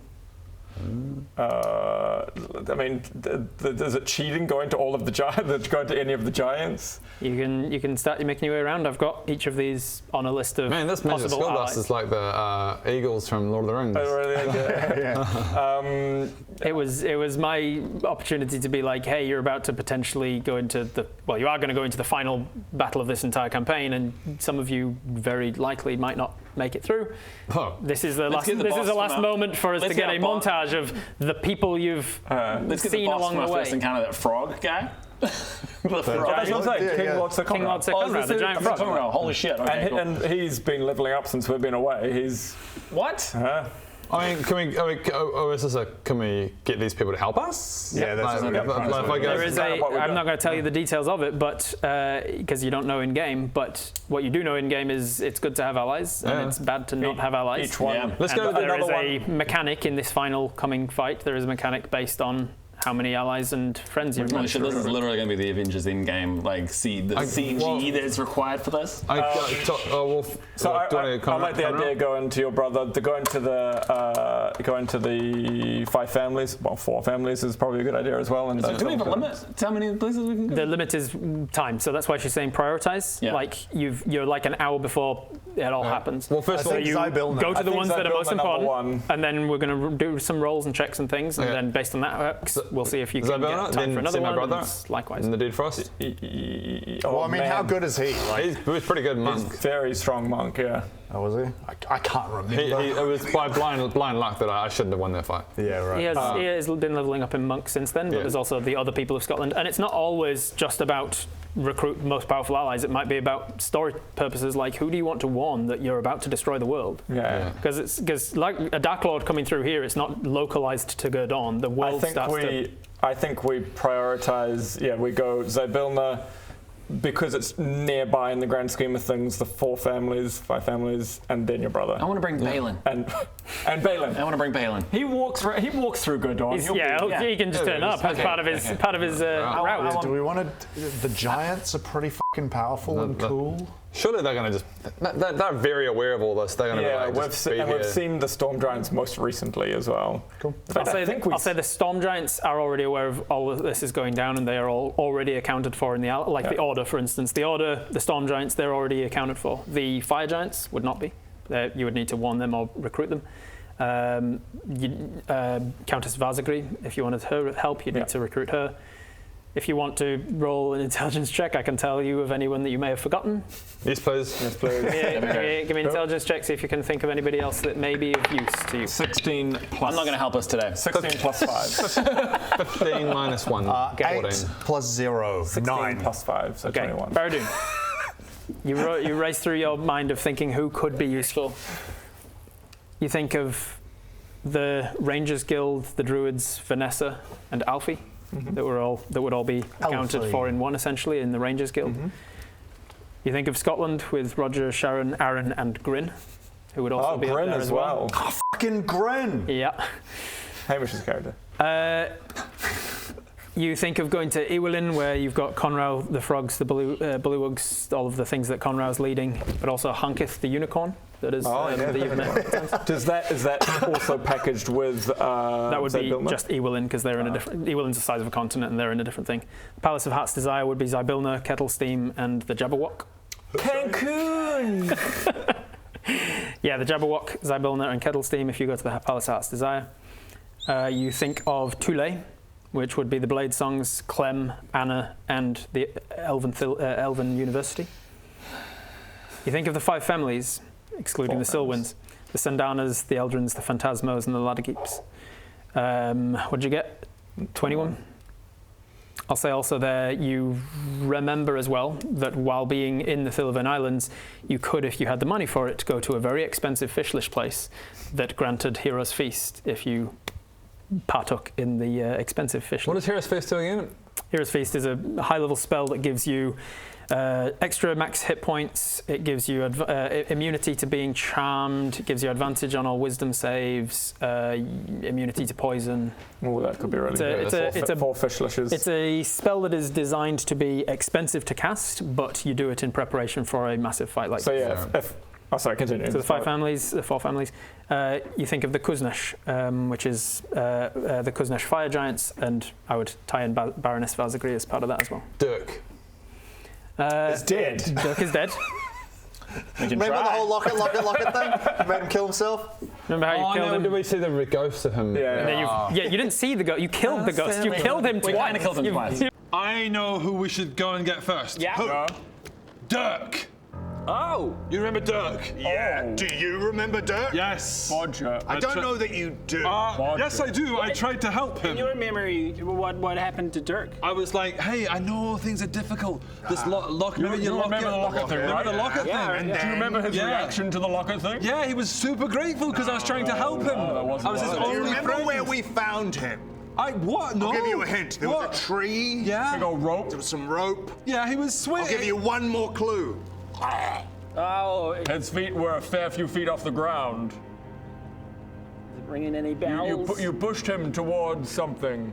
And then a few weeks later, we fought his ghost. You remember? Yeah, you he's remember? yeah. Is he coming Is back? he dead? Yes. Yes. Primarily because of you. I'd say completely. Completely because of you. Yeah. I'll also, I think 21's enough. I will also warn you that you have made some enemies in some of these places too. That doesn't sound like us. That doesn't sound like us. No, we don't make enemies. No. So Pearl. for instance, We'll go get Pearl. the most obvious one is if you choose the 5 families, you will also potentially encounter the Silwins when you get there, because they are the enemies. Yeah. So in each of these places, you could choose to go to them, get some sort of benefits, get some sort of allies if you roll well and things, and then also potentially encounter bad guys if you roll poorly. This ball is entirely in your court. Well, let's go to Zybilna. Let's go to Palace of Heart's Desire first. Okay. So you're agreed. You're going to the Palace of Heart's whatever he says. Desire. And we can tell Zybilna not to fucking monkey paw us once. You jump on board the magic temple wagon. As you all pile in the back of this magic temple wagon, she gets on the front and she has to hold the reins like this, and the reins, and she starts to trundle off down the streets of Gurdon, and she says, I do have to warn you though, the magic inherent to my magic temple wagon's a little unorthodox. It can be a bit disconcerting to some. You see, it doesn't simply disappear us from here and end up there. We have to go on a bit of a weird journey, and even I never know quite what to expect. One moment you're cruising down the promenade, you're tense and not feeling good. The next thing you know, you're seeing some octopus-looking monster in the neighborhood. We might have to surf on a sound wave or swim through the stars, take a left at your intestine, take a second right. Whoa. What? It shrinks you down, goes in the stars and past your intestine. Like sometimes we're inside. I don't feel safe on this vehicle. I do. Okay. Okay, sorry. You're just swimming through the stars. You take a left at your intestine, take your second right past Blasterus. All on the magic tempo wagon, and then what a strange thing to say. What a strange thing to say indeed. Miss Frizzle taking it in my stride. Miss Frizzle never endangers her students. Never. We're not students. And there's so yeah, woo, ejector seat. You shrink down, you grow, you're in space, you're inside of a human body, and then before you know it, you're pulling up on the lawn of Zybilna's Palace of Heart's Desire. And also, for copyright reasons, her name is pronounced Frizzell. Frizzell, Miss Frizzell. Yeah. Frizzell. It's spelled with an E and an L, E-L, not L-E. Yeah. walking out of the palace towards you, confused with a trowel in hand. A beautiful elven to an elf woman, archfey, long hair, little crow's foot tattoo on the face. Behind her, a Kenku with seemingly upgraded in power since the last you saw her, if you ever saw her at all. Hey, nice to meet you. Where the invisibility drops on Zybilna, and nice to meet you. Sorry, I'm Barry. Zybilna says, oh, this is a welcome surprise. Have you not seen the purple glow on the horizon? Ah, that's you guys. Very far away. I thought that you might have something to do with that. That's us. Sorry to interrupt. Just want to take a quick moment just to remind you guys that we have our very own website called Viva Plus. I'm sure you've heard of it, but it is literally the best possible way you can support us. Over on Viva Plus, you get all sorts of extra content.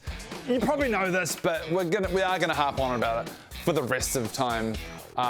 Links are in the description. Viva Plus.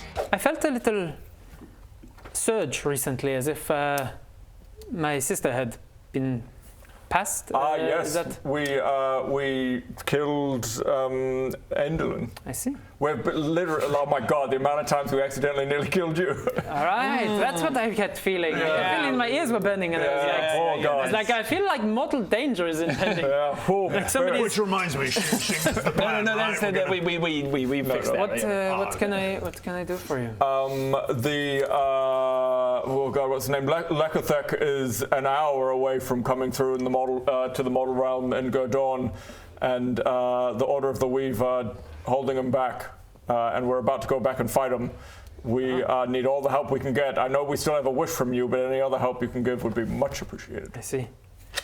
All right, so how this is going to work is this is going to be a straight D20 roll, nothing added to it. The worse rolls are the worse outcomes. Whether she is in a position to help you or not, if you roll poorly enough, there's actually detriment to you guys for this upcoming fight. So 18. 18 is good. Thank God. All right, 18 is, it's not the best outcome that you could possibly have gotten, but an 18 is in the second best outcome. She is going to not only come with you, but she's going to bring the Jabberwock and Kettle Steam as well. For sake of the magic temple wagon, it stretches to accommodate. It's got an extra like dragon compartment for the Jabberwock to climb inside of. Oh my god, I love this. We're just recruiting allies onto the magic temple wagon. We're just like flying through. She's going to come with you. You also avoided the potential downside, which is the enemy that was associated with the Palace of Heart's Desire was going to be the Witchlight Carnival, who basically see their downfall as having been associated with the Hourglass Coven, and see all of their carnival kind of going to shit lately, is to do with the fact that that Zybilna escaped from the Hourglass Coven and they were coming to attack her. But you managed to get on the temple wagon and avoid all of that, as you see the grass around you, the grass on her front lawn, the heavily manicured Palace of Heart's Desire lawn, it starts to wilt a little, and then some of the blackened parts of the grass start to sort of move on their own as if like teeny little tendrils and tentacles. And you see the influence of Lekathek coming through. Hey, Zybilna. You son of a bitch. Greg, how long's it been? I haven't seen you in years. Well, probably a couple of weeks, to be honest. I'm putting together a team. You son of a bitch. I'm in. I'm so bored of gardening. Yeah. Like, that's all we ever see me doing. I'm putting together a team. Yeah, well, I'm in already. You get back onto the temple wagon, and I'm going to roll to see how much time you've got left. Where is it? You have enough time for one more? At least one more? You've got enough time for at least one more. Who do you go to next? No, maybe not. Isaac, the captain of this. He's very inspiring. So we've only just done Theon. We've just done one. He's saying we're time for at least one more. We can keep going. I cast Aid on us, by the way. Okay. We could probably, yeah, great. I'd kind of thematically like to get my brother. Okay, let's whiff off to the. So what's up? Scotland what's up is next. Scotland, yeah. You disappear into a desert, and then over a mountain range, and then you're in an ice glacier, and then before you know it, you're outside the Hebrides, the Hebrides, which is the outer walls of Scotland. You are finding yourself specifically in the Glassblow district, which is where Aaron lives and works. And stepping up to his glassblowing shop, you see you can hear him tinkering away inside. The more observant among you are noticing that the ice around here has like a translucency to it, like it's flash frozen something, and there's there's something that's kind of moving beneath the ice. Yeah. Welcome to the We're just walking in. Podger's just like, hey, this is mine. Just so you know, this is mine, and I'm about to save the world. Get fucked. Podger, you really just... He's just blowing glass like, what? Yeah. Whose dad's gonna be proud of me? Comedy retract. Comedy retract. Hey, bro. Watch, you're back. Hey. Oh goodness, wait one moment. And he takes this out and... How are you feeling? Yeah, you good? Hey. Give him a hug. Hey. How are you? You feeling good? It's, Good. It's strange good. things been happening lately. Like, Yeah. That. So good, I guess. Yeah. You might have noticed the things under the ice and. Yeah. You know anything about that? So basically, the world's about to come to an end. Okay.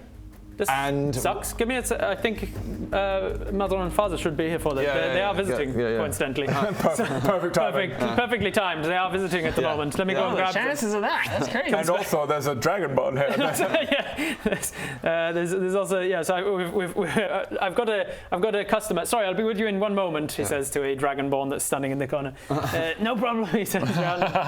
Hey, is that? Hey! Oh my God! Grin comes out. I run over and get kisses from Grin. Kisses from Grin. Hey, Grin.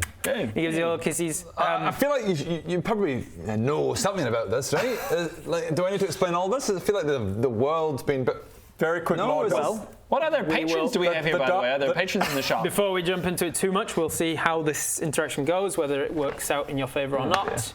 9 is on the below average side. Sadness. It's pretty bad, which means that there's pretty bad things. You see that basically you get the hammer back. Basically, you'll get outcomes based on whether or not they're helping based on the rolls and such. I'm not going to go into the mechanics of how they're going to interact with the fight. They're not going to be like on the battlefield actually taking part, because that's going to be absolute chaos. It's going to be abstracted as to like them helping out in the greater world and the city and things. So with a 9, basically nobody's going to come with you for the fight. Nobody's going to be in good on like on the front lines sort of thing. But they are going to be aware of this. They're going to start spreading word around Scotland and such. With a 9, unfortunately, you are going to encounter some of the enemy of this area, which is that Grin starts to gives you loves and kisses, and then he goes, "I'm still working for Oriel, by the way." She's not too bothered about the upcoming problems, and she might not be too happy with me helping out to avoid the upcoming dangers. So she's just going to be an obstacle to Grin, how much Grin can help out. So you're still like a 9 wasn't terrible. But you were just below average on it. So how does the rest of that interaction go? Well, it's like, hey, look,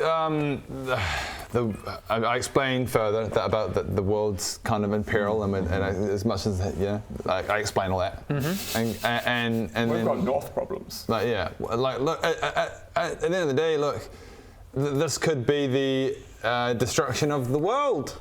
And that sounds horrible, Bodge. Yeah. Your mother says. Oh yeah. Well, And this is terrible. I just wanted. Can you just not do it? Can you go? Can you stay here? Well, I could. You should do that. Let these guys handle it. Yeah. Oh, okay. Isn't he a high sauce Okay. She was very persuasive, apparently. This has gone very badly. Oh no, we shouldn't have come. We've actually lost a pretty important part of the team. Yeah. That guys. All right, see you. Stay here. All right. See you, Bodger. Thanks for nothing. It's been nice seeing you guys again. Okay, see you. Bye. When we get back on and then we get Grin for next week. We get Hamish to come in for next week, and Grin actually does go with you. Yeah. We just swap Bodger out for Grin in the final fight. But yeah, I just want to see if you're a pretty good monk. Did you want to help? Persuasion check with your fucking hero token. Someone hero. Oh, you could hero token it. Hero token that roll. Yeah. Could hero token it. Oh, I'll hero token that roll. Okay, I will take back that then. Thank you. In that case, you're going to get the perfect outcome that you could have gotten from it. Aaron, you son of a bitch. Bodge. I'm putting a team together. You in? No.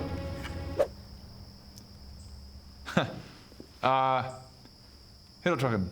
Oh, is it heroic? It's heroic. Then yeah, I'm in. My man. You son of a bitch. What did you... Oh, it's because you're so tall, man. You son of a bitch. Yeah, let's try that. We can oh, do one here more. we go. Yeah. You son of a bitch. It's close. We'll workshop it. Yeah. We're running out of day. All right. I'm going to use so the next in one. that case, Grin says, "Yeah, Oriel is not going to be happy. You know what? F that bitch." He's like, "I'm coming with you. Yeah, I'm coming with you." And Aaron says, "I mean, I don't have my hammer anymore, but I could come with you, I suppose, as well, because these hands are pretty useful on their own. How's it treating you, by the way?" And he puts his arm around you as you get on the thing, and he goes, "Mom, Mother, Father, don't worry. We'll be back." It is funny. You just, I love it so much. It's so funny. And he kisses his mum on the forehead, he grabs his dad in a big hug and kisses him on the forehead. He has to kind of get down to him because he's a dwarf. What's the matter? The CIA got you pushing too many pencils? Looking after my hammer, I see. No. Oh, did I ruin it? No, you've ruined it. Listen to me. Yeah. Fucking listen to me. Okay, here we go. This is my hammer. Yes, ever since you won it from me. Granddad gave it to me rightfully. You won it when you beat me I'm in a not fight. getting into this. Okay. I am not. We should just I am go. not getting into this. I can't leave though. I'm on a box. So. All right. Just quick note. I love you so much. If you could lock up the shop for me, that's good. I've got to help my baby bro with his problems. This is going really well. Just make sure to tell the rest of Scotland about all the problems that I'm saving them from. All right, let's go, brother. So we get Grin and Aaron. You got Grin and Aaron on board with a 20. All right, you have time. Bodger just gets on and just punches the chair like. You have time for another? Okay, so those are f***ing chucker. Do we want that fish slush? That sounds like if we went, we could get fishless and how much does the is fishless with them or fishless with four families? The four families. Okay, let's go four families and fishless. Okay, so you're going for the four families and fishless. Is that agreed? Agreed. All right, so back on the wagon. The wagon increases in size to accommodate Grin and Aaron now. Aaron. And then you are, let's see, you're driving along the coast, and then you're on top of a rickety cliff, and then you're down through some underdark caverns, and then before you know it, she pulls up outside of. Let's see, it would be in the Delarine. It would be in the final destination where you went in the Philvin Island arc with the 5-pointed star island, essentially. Yeah. Before we get into anything, let's see how it goes ultimately, because then we can lean into it. 19? 16. Oh, 16 is good unless you want to hero point it for a 20. I mean, we're using this might be the last one we can get to go to. Be the last one. 16's pretty good. 16's we might get one more. Okay, let's go. There's 16 and then get one more. Yeah. There's no other hero tokens that we used? No. I think you've used them all. Yeah. All right, so 16 is in the mostly saved category. So you see when you get there that there is quite obvious evidence of. Or you could use your hero token to get one more. Quite obvious evidence of Lackathek's involvement here, like the Dark Lord's power has grown to a degree. You're getting very close to the end of the 24 hours now, and there's destruction about.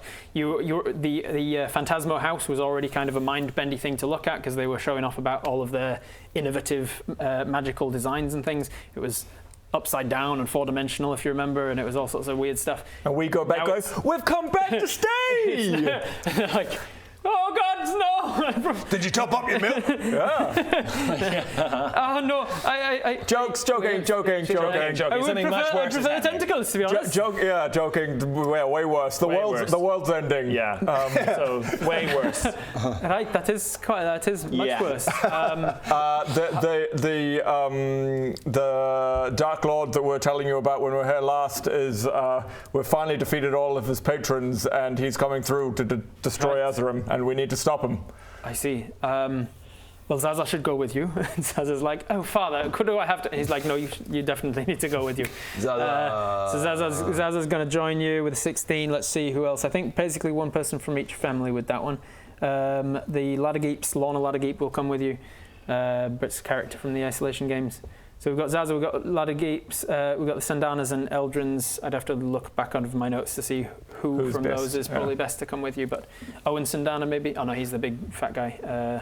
The one that owned the boat, the ship that was in the cliff face. That guy will come with you. And then whichever one of the Eldrins is appropriate will come with you as well.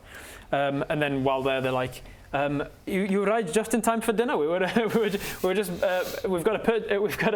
travelling what do they call him? A fish salesman who's making us some. Fish, would you like to partake? It's very expensive. I'll warn you. It's about 100 gold. It's about 100 gold. I don't have that. So I'm gonna need you guys to get me. Gold? I have 400 gold. I got 474. You pay for it. How about we split it? Who's paying what? Okay, I'll do 200, you do 200. So the two of you are paying 200 each. They shout you a I'm doing very expensive that thing where I'm like, oh, do I have my phone? It's oh no, is anybody gonna where did I? They've already got it, it seems. Oh, thank you. Oh, let me. You're on a very tight schedule with the Magic Temple Wagon and the increasing Larkathek Doom, but the guy's still like, well, just one moment, we're almost there. And he's rolling them in gold dust, if you remember. And then he got a dragon to come out and scorch them just right. And the bees. Dips it in the stomach acid of a hill giant or whatever else we said. And he got, I think he brought in a griffin to decapitate and took a little bit of blood from it. And then he used the honey from the bees and then burnt the hive. And then burnt the hive so that it can never be used again. He's doing that for each one. And he goes, that's one of them. Oh God, can you hurry up? We should go somewhere else and come back. Are these also tight little Yeah, they were quite small as well, weren't they? They were also like a teeny little amount. Ooh, yummy. Ooh, I love fish lish. Yeah, I love fish lish. 4 fish lish, please. Yeah, of your finest. Thank you very much. I'm excited. So how long is it? We're in a bit of a rush. 40 minutes. 40 minutes. Like for all of them each. Oh, guys, we do not have. Do we have that time? Can you hurry that? Can you hurry that up just a little bit? Do you have any other assistants who can? What's that? 40 times 4. That's 80, 160 minutes. 160 minutes. That's too long. We don't have that time. We don't have time. Just hurry it up. Yeah. Normal fish lish. Oh yeah, you see that tentacle poking through the sky? That's kind of what we're fighting. Yeah. So if you could just maybe don't burn the hive and kill the bees. Do that later. Just put the honey on first. Okay. How long do you think now? Still 40 minutes. Hasn't changed. Yeah. All right. Once. I just swallow the whole one. Great. You've got no other life bars. I'm not bringing you back another time. All right. Once you've indulged in your hero's feast, unfortunately you are out of time for any more.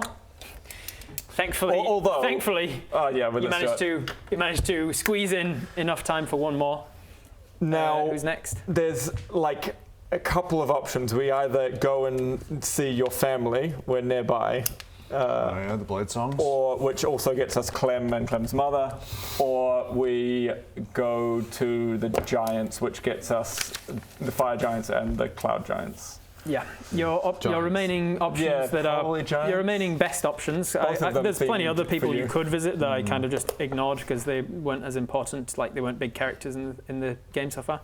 But your big ones that as I saw it was Vanessa, Alfie, the Druids, and the Rangers Guild. Honket the Unicorn, Conrow, Frogs, Bullywugs, and Froghemoth, and everything that Conrow is currently residing over. I'd kind of love to go to Conrow as well. The Blade Songs, Clem, Anna, and the Elven University, or Baroness Varzagri and the Kuznesh clan. Something. Damn it.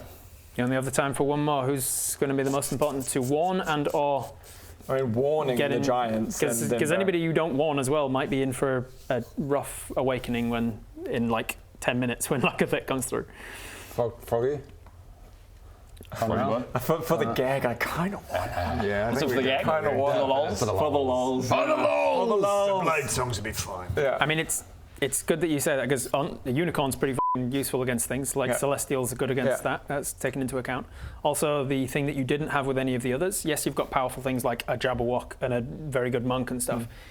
But the thing that Conrow and the Frogs is good for is like militia, mass numbers. Oh, yeah. Like if you hadn't gone to them, you wouldn't that wouldn't be accounted for if you don't have like dispensable bullywugs. Just take on. Conrow essentially has infinite bullywugs to just be like, here's a bullywug. All right. So you jump back on the temple wagon. There's now enough room for the 4 people from the 4 families. Now it keeps expanding and growing, and there's extra compartments sticking out the sides. We're about to get hopefully about to get a whole army in here. So. Potentially. You no longer have any hero point tokens left. You don't have your things to use. You do have a lucky. Maybe I'd allow you to use this for that. Afterwards, yep. You arrive in the in Ewelin Swamp. Ewelin wetlands. It's returned to being the wetlands that it was before the hags took over. The rot. Cutting to the rot. Long story short, obviously you make your way through the bullywugs. Seeing you guys arriving, like good to be back. You make your way to the presence of King Lord Sir Conrad. Sir Conrad, Duke Squire. I would do the rest of your names, but we're really pressed for time. There are a lot of names. There are a lot of them, and I have been going around saying all of the names to everyone in Azerim. I much appreciate it. I hope you can tell since the last time we spoke, my speech therapy has been coming along quite nicely. It's certainly not disgusting at all. Thank you. I appreciate you saying that. I am so happy to tell you that everyone in Azerim is praising your name. But wonderful. But the people of Azerim, as King Duke Lord Sire that you are, they need your help. Of course. What can I do to be of assistance to my royal subjects? There is the 11th Dark Lord coming through to destroy Azerim. Ah, that explains this. Well, I've been trying to hide this for now, but that does explain the oddness that has been happening around my swamp lately. Yes. What are we going to do about that? I imagine Froghemus comes up with the 3 eyes. We are trying to save the world as your subjects, but we need your aid as well, if you could. Find out if I am willing to come with you. That's thankfully cocked, because that was a 1 or a 7. There we go. And let's see it. 12. 12's above average. Lucky and see if we... I will tell you, this is the same day as the Lakathic fight, so...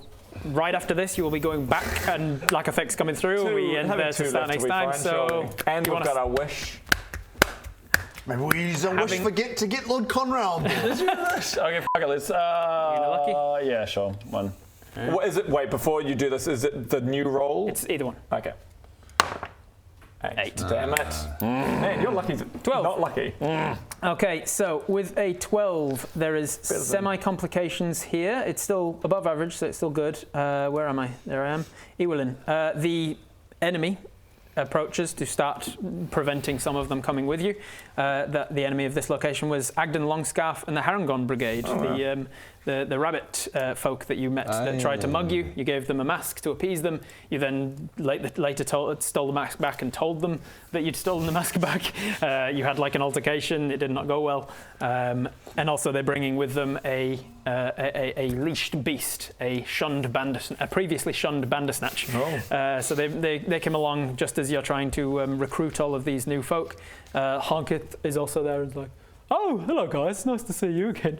Don't remember you at all. The unicorn has come in a few times now, like 2 or 3 times we've seen him before this. All right, 12 onto them. Cool, not bad overall. You got a 20 on Scotland. Who do we get with them? You got a 20 on Scotland, 12 on Ewelin, 18 on Palisades, and 16 on the 5 families. So great overall, and that will come into play with the upcoming fight. Is Conrad on some of the... Of the Ewelin folk, I'll say that with a 12 you can either take Honkith or Conrad. Definitely Conrad. Conrad. And then you will take a number of frogs. Like I'll come up with the balance of that later. 1,000 frogs. 1,000. A million. We'll go with 1,000. Yeah. Right. How about you, a million? All right. Don't be stupid. Should have gone high. Everyone, jump on the magic temple wagon. And as you jump on the magic temple wagon, you set off through somebody's mind, and you're somehow in the plane, like right behind Lakathic, as he's like pushing his way through the portal. You're like, oh, we're gonna see him in a second.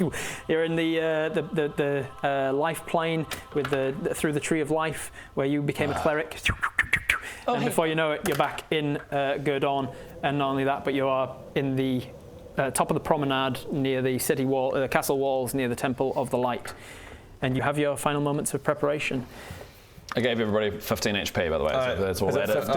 Yeah. Inspiring leader? Oh, I did it at level 4. That's a good idea. Do you want an inspiring leader from the top of the walls? Mechanically speaking, you've got time to do one last thing, like with your inspiring leader, your aid. I've got other things that you might want to do as well. Greg, you've got aid you can do. Yeah, I've already. Yeah. Bodgy, you've got inspiring leader. Do you want to do inspiring leader now? I've got plenty other things that you might want to do, but I'm not just going to tell you in case you haven't thought about them yourself. You all have things in your abilities and inventory for things that you might want to use. I've got some things I want to do. Go, Ron. What are you doing? Inspiring leader. Each creature can gain temporary hit points equal to your level plus your charisma modifier. So I'm level 17. You're level 17. Your charisma modifier is a 2, I believe. Plus 2, so 17. 19. 19. I'm going to get your buff, your weapon buff. Yep. Yeah. How long does this last? Holy actually? The holy aura, the holy weapon. Do you want to before I do that, check that my health is the right? We're not actually getting into a fight right now. Okay. We're about to end, so I'll check all of that before. Was Armor of Agathis a warlock thing? Yes, it is. Clues and ways. Yep. It was so useful all the time. Okay, it's fight time, and you know what that means? Yeah. Armor of Agathis, the sweetest, most awesome armor you've ever... You don't have that anymore. No, I do, because... Oh! You don't have that Things anymore. have changed. Yeah. Oh, because I lost the... That's You right. lost the warlock thing, so you don't. Oh! That's fine. That's fine. You'll be good. Oh, f***. Wait. That's fine, Bob. So I'm not a warlock anymore, I'm just a guy. I'm just a f***ing elf with a bow. I'm fighting a Dark Lord. What am I going to do? How am I going to fight a Dark Lord when I've got... pew, pew, pew. What the fuck? He's not going to care. What am I going to do? I mean, that's a good stay point. calm for one. Stay calm for Why one. can't? How can I stay calm? It's easy for you, magic boy. It's easy for you, sorcerer. It's easy for you, giant. What am I going to do? I'm just... I've got pointy ears. Yes, you're shit. Yeah. So step back. You're shit. Just stand behind us. I have magic. He speaks to gods. Yep. He's a massive dude that's fucking amazing. Well, Just shoot your bow. I mean, you'll probably miss anyway, but... Yeah, that was shit. Yeah, shit. Yeah, that's fine. You're shit. all right, well... That's fine. He's always been shit. He's always been shit. She's always been shit. We always do the damage. Yeah. You're there sometimes. I do a lot. I heal a lot. Oh, okay. Wait. Say what you want to say. Look, all I'm saying is that I tend to kind of carry the team. Well, I do a lot of the... You hurt me. I'm the tactician. You fucking hurt me. I'm the tactician. Oh, I'll be in your fireball radius. Yeah. You do fuck all. You do fuck all. Fuck you. I'm out of here. I'm out of here as well. Fuck you guys. You deal with this by yourself. Barradoon and the dickheads. Pew. Okay. Meanwhile, while you're deciding what How much do you else get? you want to do in final prep, I do disguise self. My name is Bob. my name is Bob. This way they won't know I'm here. You see the temple in the distance. You can see Gurg Lightman and the other clerics of the temple surrounding the Otis Theatre on their knees in prayer. An almighty crack of thunder nearly deafens you as a lightning bolt strikes through the roof tiles of the theatre. Goodness. Biscuits. That's what he did in prep. Just set fire to the theatre. Biscuits. The lightning seems to strike the great statue of Otis in the foyer, and it begins to groan and crack as its weight shifts forward and stands to its full height. Pebbles dislodge as its massive stone mouth grinds open, and a powerful booming voice rings out from it. Oh, my knees! Oh, for fuck's sake! This isn't good! Otis complains. This is Otis. I've been still for so long. My hips are all seized up. And then the Holy shit. And then the giant statue of Otis in the Otis Theatre comes to life and starts to patrol the streets of Gurdon. Fucking true. He's got a little basket on his shoulder. Gurg Lightman falls prostrate in reverence and begs the Dark almighty Souls. Otis to help him protect the city from the Dark Lord abominations. It's rather big. Yeah, it is. Relatively Pretty cool, huh? Pretty So cool. that's what the Temple of the Light are doing in preparation for this fight. That's dope. The Order, Padric casts Foresight on himself, the same spell that the Enderlin was casting, where he can see a little bit into the future. As a divination wizard, he gets that. He also rolls his Portent, which I'll be doing that for him later. Man, part of me hopes this Caliphate fight is real, just to Just like spawns and he's really easy. Just like comes through and this guy just kills him. That's all we needed was just that guy. Oh, great. Jack readies his Eldritch Cannons, gets his Eldritch Cannons out, gets some spells going. Holy shit, it's getting real. Honesty is preparing a version of a spell similar to Planar Binding, which means that when he comes through, he won't be able to teleport and he won't be able to go back to his other plane to retreat. Meanwhile, Penny is preparing a spell similar to Magic Circle, which prevents him from moving and going to too many places. Like basically, it'll restrict his movement to the battlefield that I will have prepared. Yeah, next time. So logistically, I don't have to worry about being like, now he teleports to a different plane and fights you somewhere else.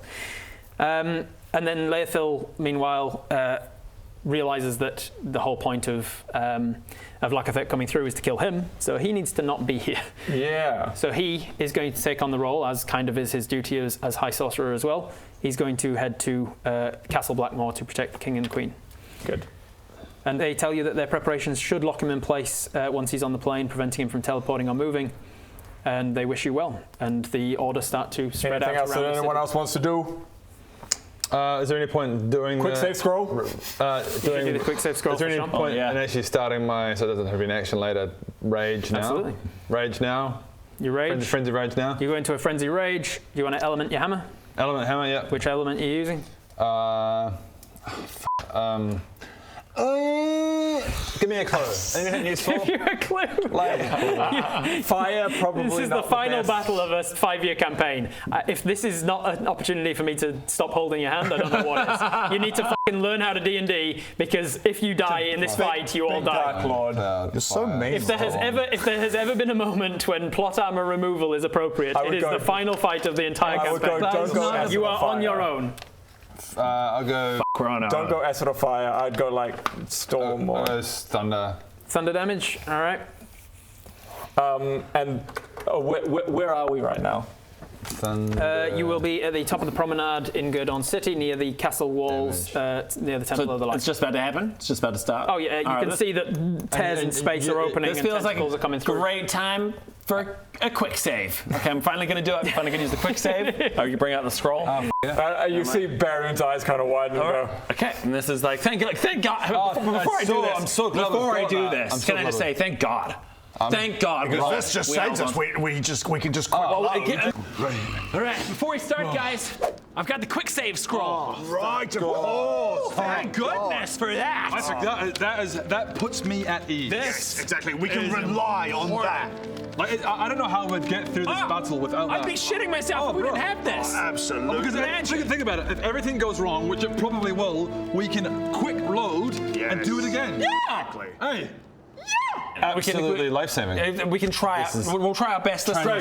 Greg, I need to tell you something. Hang on, just 2 seconds, Baron. We can try our best this time, but if it doesn't work, that's fine, because we can come back to this point in time right now and try again. Greg, I need to tell you something. Oh, what a relief. Yo, what's up, Baron? Good luck with the spell. Thanks, Baron. And I do the spell. I do Guidance. Guidance. Did you okay? Have you given me hammer? I already have. You read the quick save scroll. It doesn't burn away, but you think, I guess that, that must be done. And quick save. And you roll up the scroll, and you're like, okay. This does just look like a random, like pretty poorly written thing that says quick save on it. But I guess. I will say there is. Right, activate it. Let's go. Activate it, Greg. Go. And quick save. Right, now I'm just going to charge into battle without a worry in the world. Yeah. Ha ha! Sweet. So that worked? Yeah, this worked, right? That's worked. Awesome. Here I go. Greg, that's not a quick save scroll. They're going to die. Like, they're just die. Yeah, I started to suspect something when I saw there was nothing on it. Yeah, no. What did you do with the thing? It's just a piece of paper. Wow, you really f***ed us. Yeah, go with them. What did you use with the thing? I just made 2 books. And That's f***ed. You did that. I just read 2 books. The same book, not 2 books, the same book twice. They're dead. They died just now. There is something that each one of you could prepare that I've got on my list that you have not done yet. So if you want to roll intelligence checks, Do I make another? I could just drink my potion and go. Well, yeah. Do you do that? You keep looking at me like I should know a thing. You all have at least one more thing you could do to prepare. Everyone roll intelligence. Make an intelligence check, see if you remember what it is. 16 plus 4. I'll just flip over one of these tokens because it was a 3. Oh wait, don't have that either. I got a 17. A 17? Yeah. You just can't tell me how to D&D, bro. Greg. Yep. As a cleric, you have access to a spell called Death Ward that I tried hinting at earlier when I used it on him during the fight. Hints don't work, baby. A spell that you can cast on as many people as you have spell slots for. Yeah. That means the first time they drop to 0, they instead go to 1 and they stay on their feet. If you wanted to do that, that would be a good preparatory cleric spell to use in a fight. That'd be useful. In the final fight, in case anybody goes to 0, they go to 1 instead. Death Ward. All right. It's a 4th level spell. You can cast it as many times. Edit that part out. And you know what? Have you got? Wait, you've had an idea. Sorry, you're thinking of something else? I got an idea. I think I'm finally going to use Death Ward. Oh, really? Yeah, I think this is a great time. Well, this is if you guys go down, you can't go below 1 HP. That's super useful. Yeah. That is super. What a clever idea. All right, you got a 3. But you also happened across the thing I was going to say anyway. You have a potion of giant size that lasts for 24 hours. I mean... So you could drink it and it will guarantee to last. Well, here we go. You guys ready? Amazing! That's a big fucking budget. Bodger, you see him triple in size in all dimensions to size category huge. It's so good. As he becomes a size of a giant, he becomes size category huge. All of his dice, all of his damage dice triples. He's got extra reach and a whole bunch of other benefits, and it doubles his current and max hit points. He's now on, what's your current max? Current max it's even correct, with his 200 something. I actually think that was correct because with his thing it's 207, but it's 192. It'll be so it'll be around that, and then it'll be doubled. So you'll have around about 400 hit points for this fight. Oh shit! Jesus Christ! Shit! You can probably tell from the way that this session is playing out that we are approaching end game at a pretty rapid rate at this point. Maybe a little bit upsetting to think, oh no, this campaign's coming to an end. What will I watch? Well, go watch all of the other stuff that we've got on Viva Plus. There's some exclusive campaigns that are only found over on that website. So go check it out. Details in the description below. That's his final thing. You got a 3 on your intelligence check. Let's see. Bob's just a bit. Do I want to be depressed, kind? Do I want to be kind? How kind do I feel? I'll tell you anyway. You were given an item called the Oil of Sharpness, which if you apply it to a blade, I was about to do. Yeah, it becomes a +3 blade. Yeah, so your short swords, which are already a +1, +2 or something, +2, they would become a +5 short sword, which is beyond legendary. Like that is a very good short sword. And I was about to say I was either going to do that or the shadow blade or something, but I think the Oil of Sharpness is the best. Out comes the Oil of Sharpness. You spread it on both blades. I'll be kind and allow you to use it on both as well. Mostly just kind of myself for not having to remember which of your blades is which. You just have a +5 short sword on both your blades. And Baradun? I got a 17. Well, for one thing. Well, there's definitely that.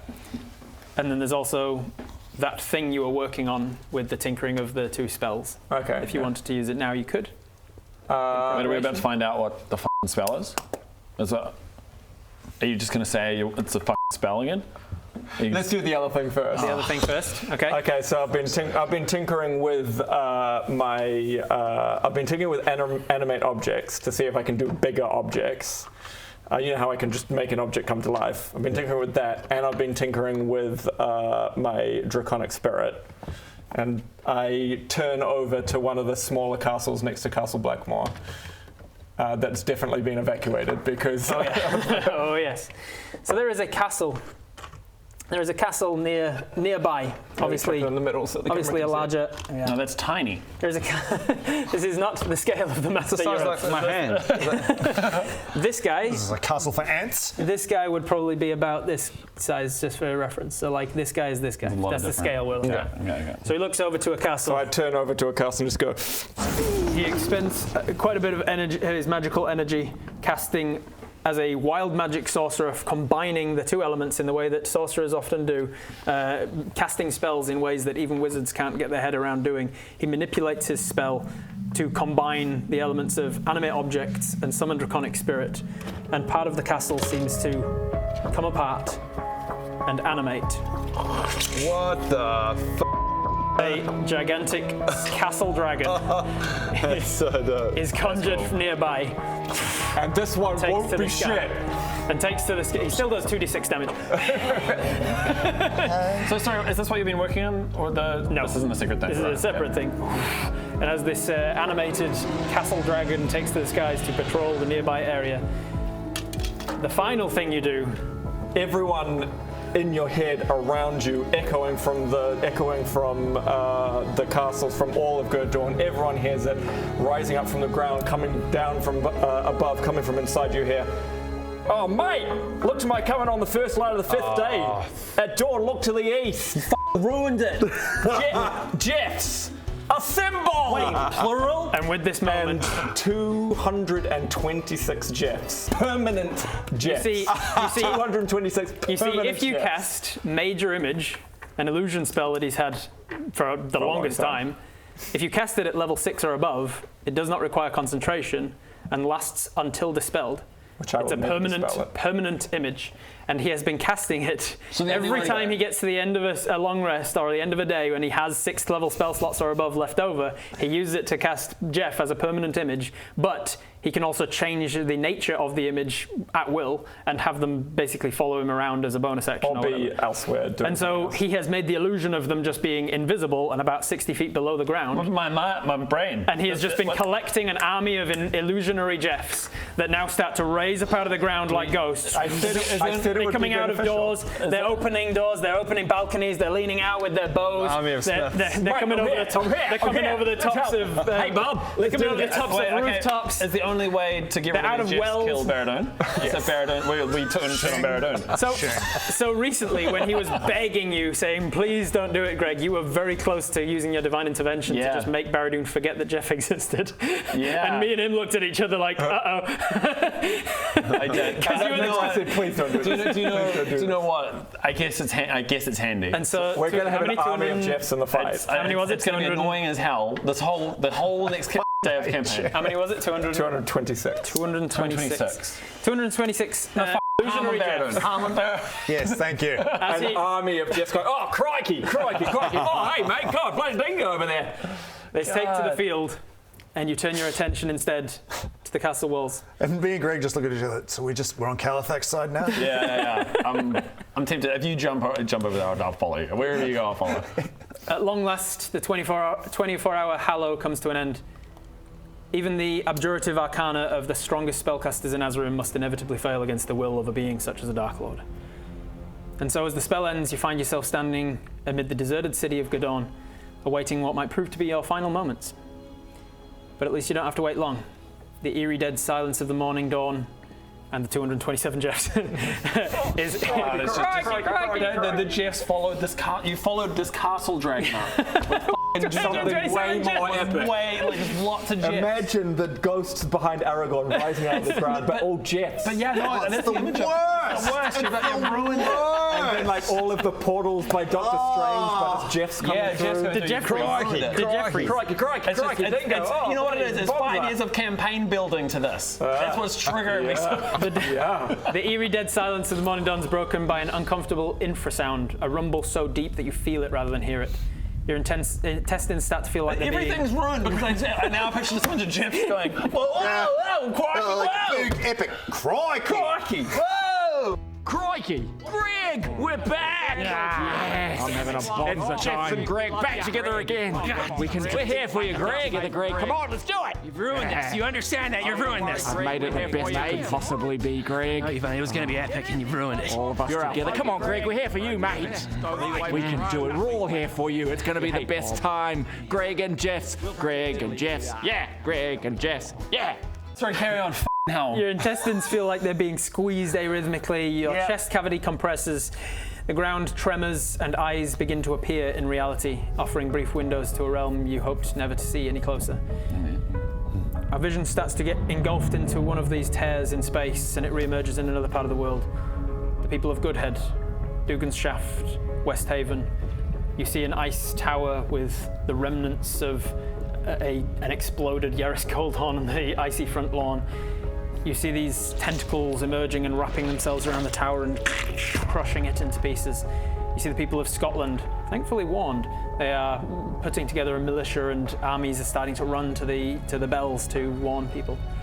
The camera kind of zooms down in on one person in this ice town of Rimming. And you see a crazy gentleman who's been dubbed Crazy Bob. He just stops twitching, stops freaking out, and simply says, "He's here." The camera zooms into his eye, and we come out with the out in the Thillivan Islands. We see the Thorleys, the 3 generations of Stephen Thorley. They are unsure as to what's going on, as something is bursting up out of the ground like a black ooze and coating their legs and bringing them into the grounds. We zoom past that and find ourselves in Ewelin, where we see Vala's Call, Elkhorn and Mercian that helped guide you from one hag to the next. They're battling these things as Vala's Call is trying to fight back the evils. We suddenly find ourselves in a theatre in One Man Shire trying to put on a play, but the lighting is just too dark. No matter how many times they turn up the lighting, it's just dark, and then whispers start emerging, and we see probably a good thing if they can't see the performance. See the theatre. Kenneth is still trying to give his best performance. Probably a good thing. Yeah, I'm okay with those. Suddenly we find ourselves at the foothills of the Schmagenrog Mountains in the forests, where the Windwalker clan are turning into animals and trying to use their druidic abilities to fight back the corrupting nature that is infesting the trees. Stephanie's family are proving to fall to these aberrations. Somewhere in the world, we hear a clanging metal sound, and the camera sort of pans up. This metal robot, as number 14, is doing his best to hack and slash at these many-eyed, tentacled beings pushing through the gaps in space in front of him. Deep within a cave system, we see a traumatized young stone giant who watched his friend get killed and castrated posthumously as he's looking at the shadows of his cave, and they seem to be coming towards him. We don't have the budget for this, Rob. Or this recap, we simply don't have the budget for this. We see a cell with Terrence. Oh. We see a cell under the cities, under the temple of Gurdon, temple of Carlabor, where a young, a small necromancer who has been caught for his evil deeds seems to look up as the walls start to ooze black blood, and he thinks, about right. And we see the Storm Council of Protekan. We find ourselves deep below the waves as their prophecies all seem to come true, and they speak to themselves in Giant and say, "It's in the hands of the dickheads now." And finally, we see the people of Honeywood. Just the sign, "Welcome to Honeywood." And it seems to be growing a black moss over it at great speed as screams emerge from whatever terrors lie within Honeywood. And somebody runs past an abandoned Gallic farmer's shop and says, "Why has nobody cleaned up this dead body in here in several months?" And then the camera, as it were, pulls back to now. To you, standing in Gurdon. So can we just get one image of Eugene being surrounded by this? Eugene is surrounded as these monstrous tentacled beings slither and slime their way towards him. I hate tentacles. Someone save me! Through these windows in space, nightmares seem to emerge into Gurdon. Beings that slide and squelch and whip and flagellate. Things with too many or too few eyes and limbs. Rubbery textured suckers and disjointed feelers sprout strangely from the bodies of these things. The members of the Order, one by one, begin to peel away from your group to handle these aberrations around the city, leaving you to face down the largest of the slits in space that splits itself open beside the castle walls. Through this gaping wound pushes a creature utterly alien to your senses, but unmistakable in its identity. Lakothek is now in the mortal realms, and he is here for one purpose: revenge. And that's where we'll pick up next time. And we bow. Yeah, We bow to him. We can quickly read real quick. So we bow. We don't need to do next week. That was the end of the campaign. Thank you guys. Thank God you're here. You say, Laethel's at the castle with the king and the queen. There's no stress, because all you got to do is perfectly sum up like 4 to 5 years. Yeah, I've perfectly got to tie off all of the different little threads that I've been tying together. So just do that and it'll be fine. Exactly. In a super satisfying way. Calithat. Who is that? He's half serious. I did the He's half serious. and loudest of all, 226 Jeffs vying for your attention. Crikey! Crikey, crikey, crikey! Oh, bonza! It's the end of the episode, but you weren't finished watching yet. Well, there's more stuff to watch over on Viva Plus. We've got exclusive campaigns, you've got the next episode of this campaign a week early, and when we continue into the next campaign or whatever comes from the channel in future, it'll all be over on Viva Plus first. So go check it out and support us.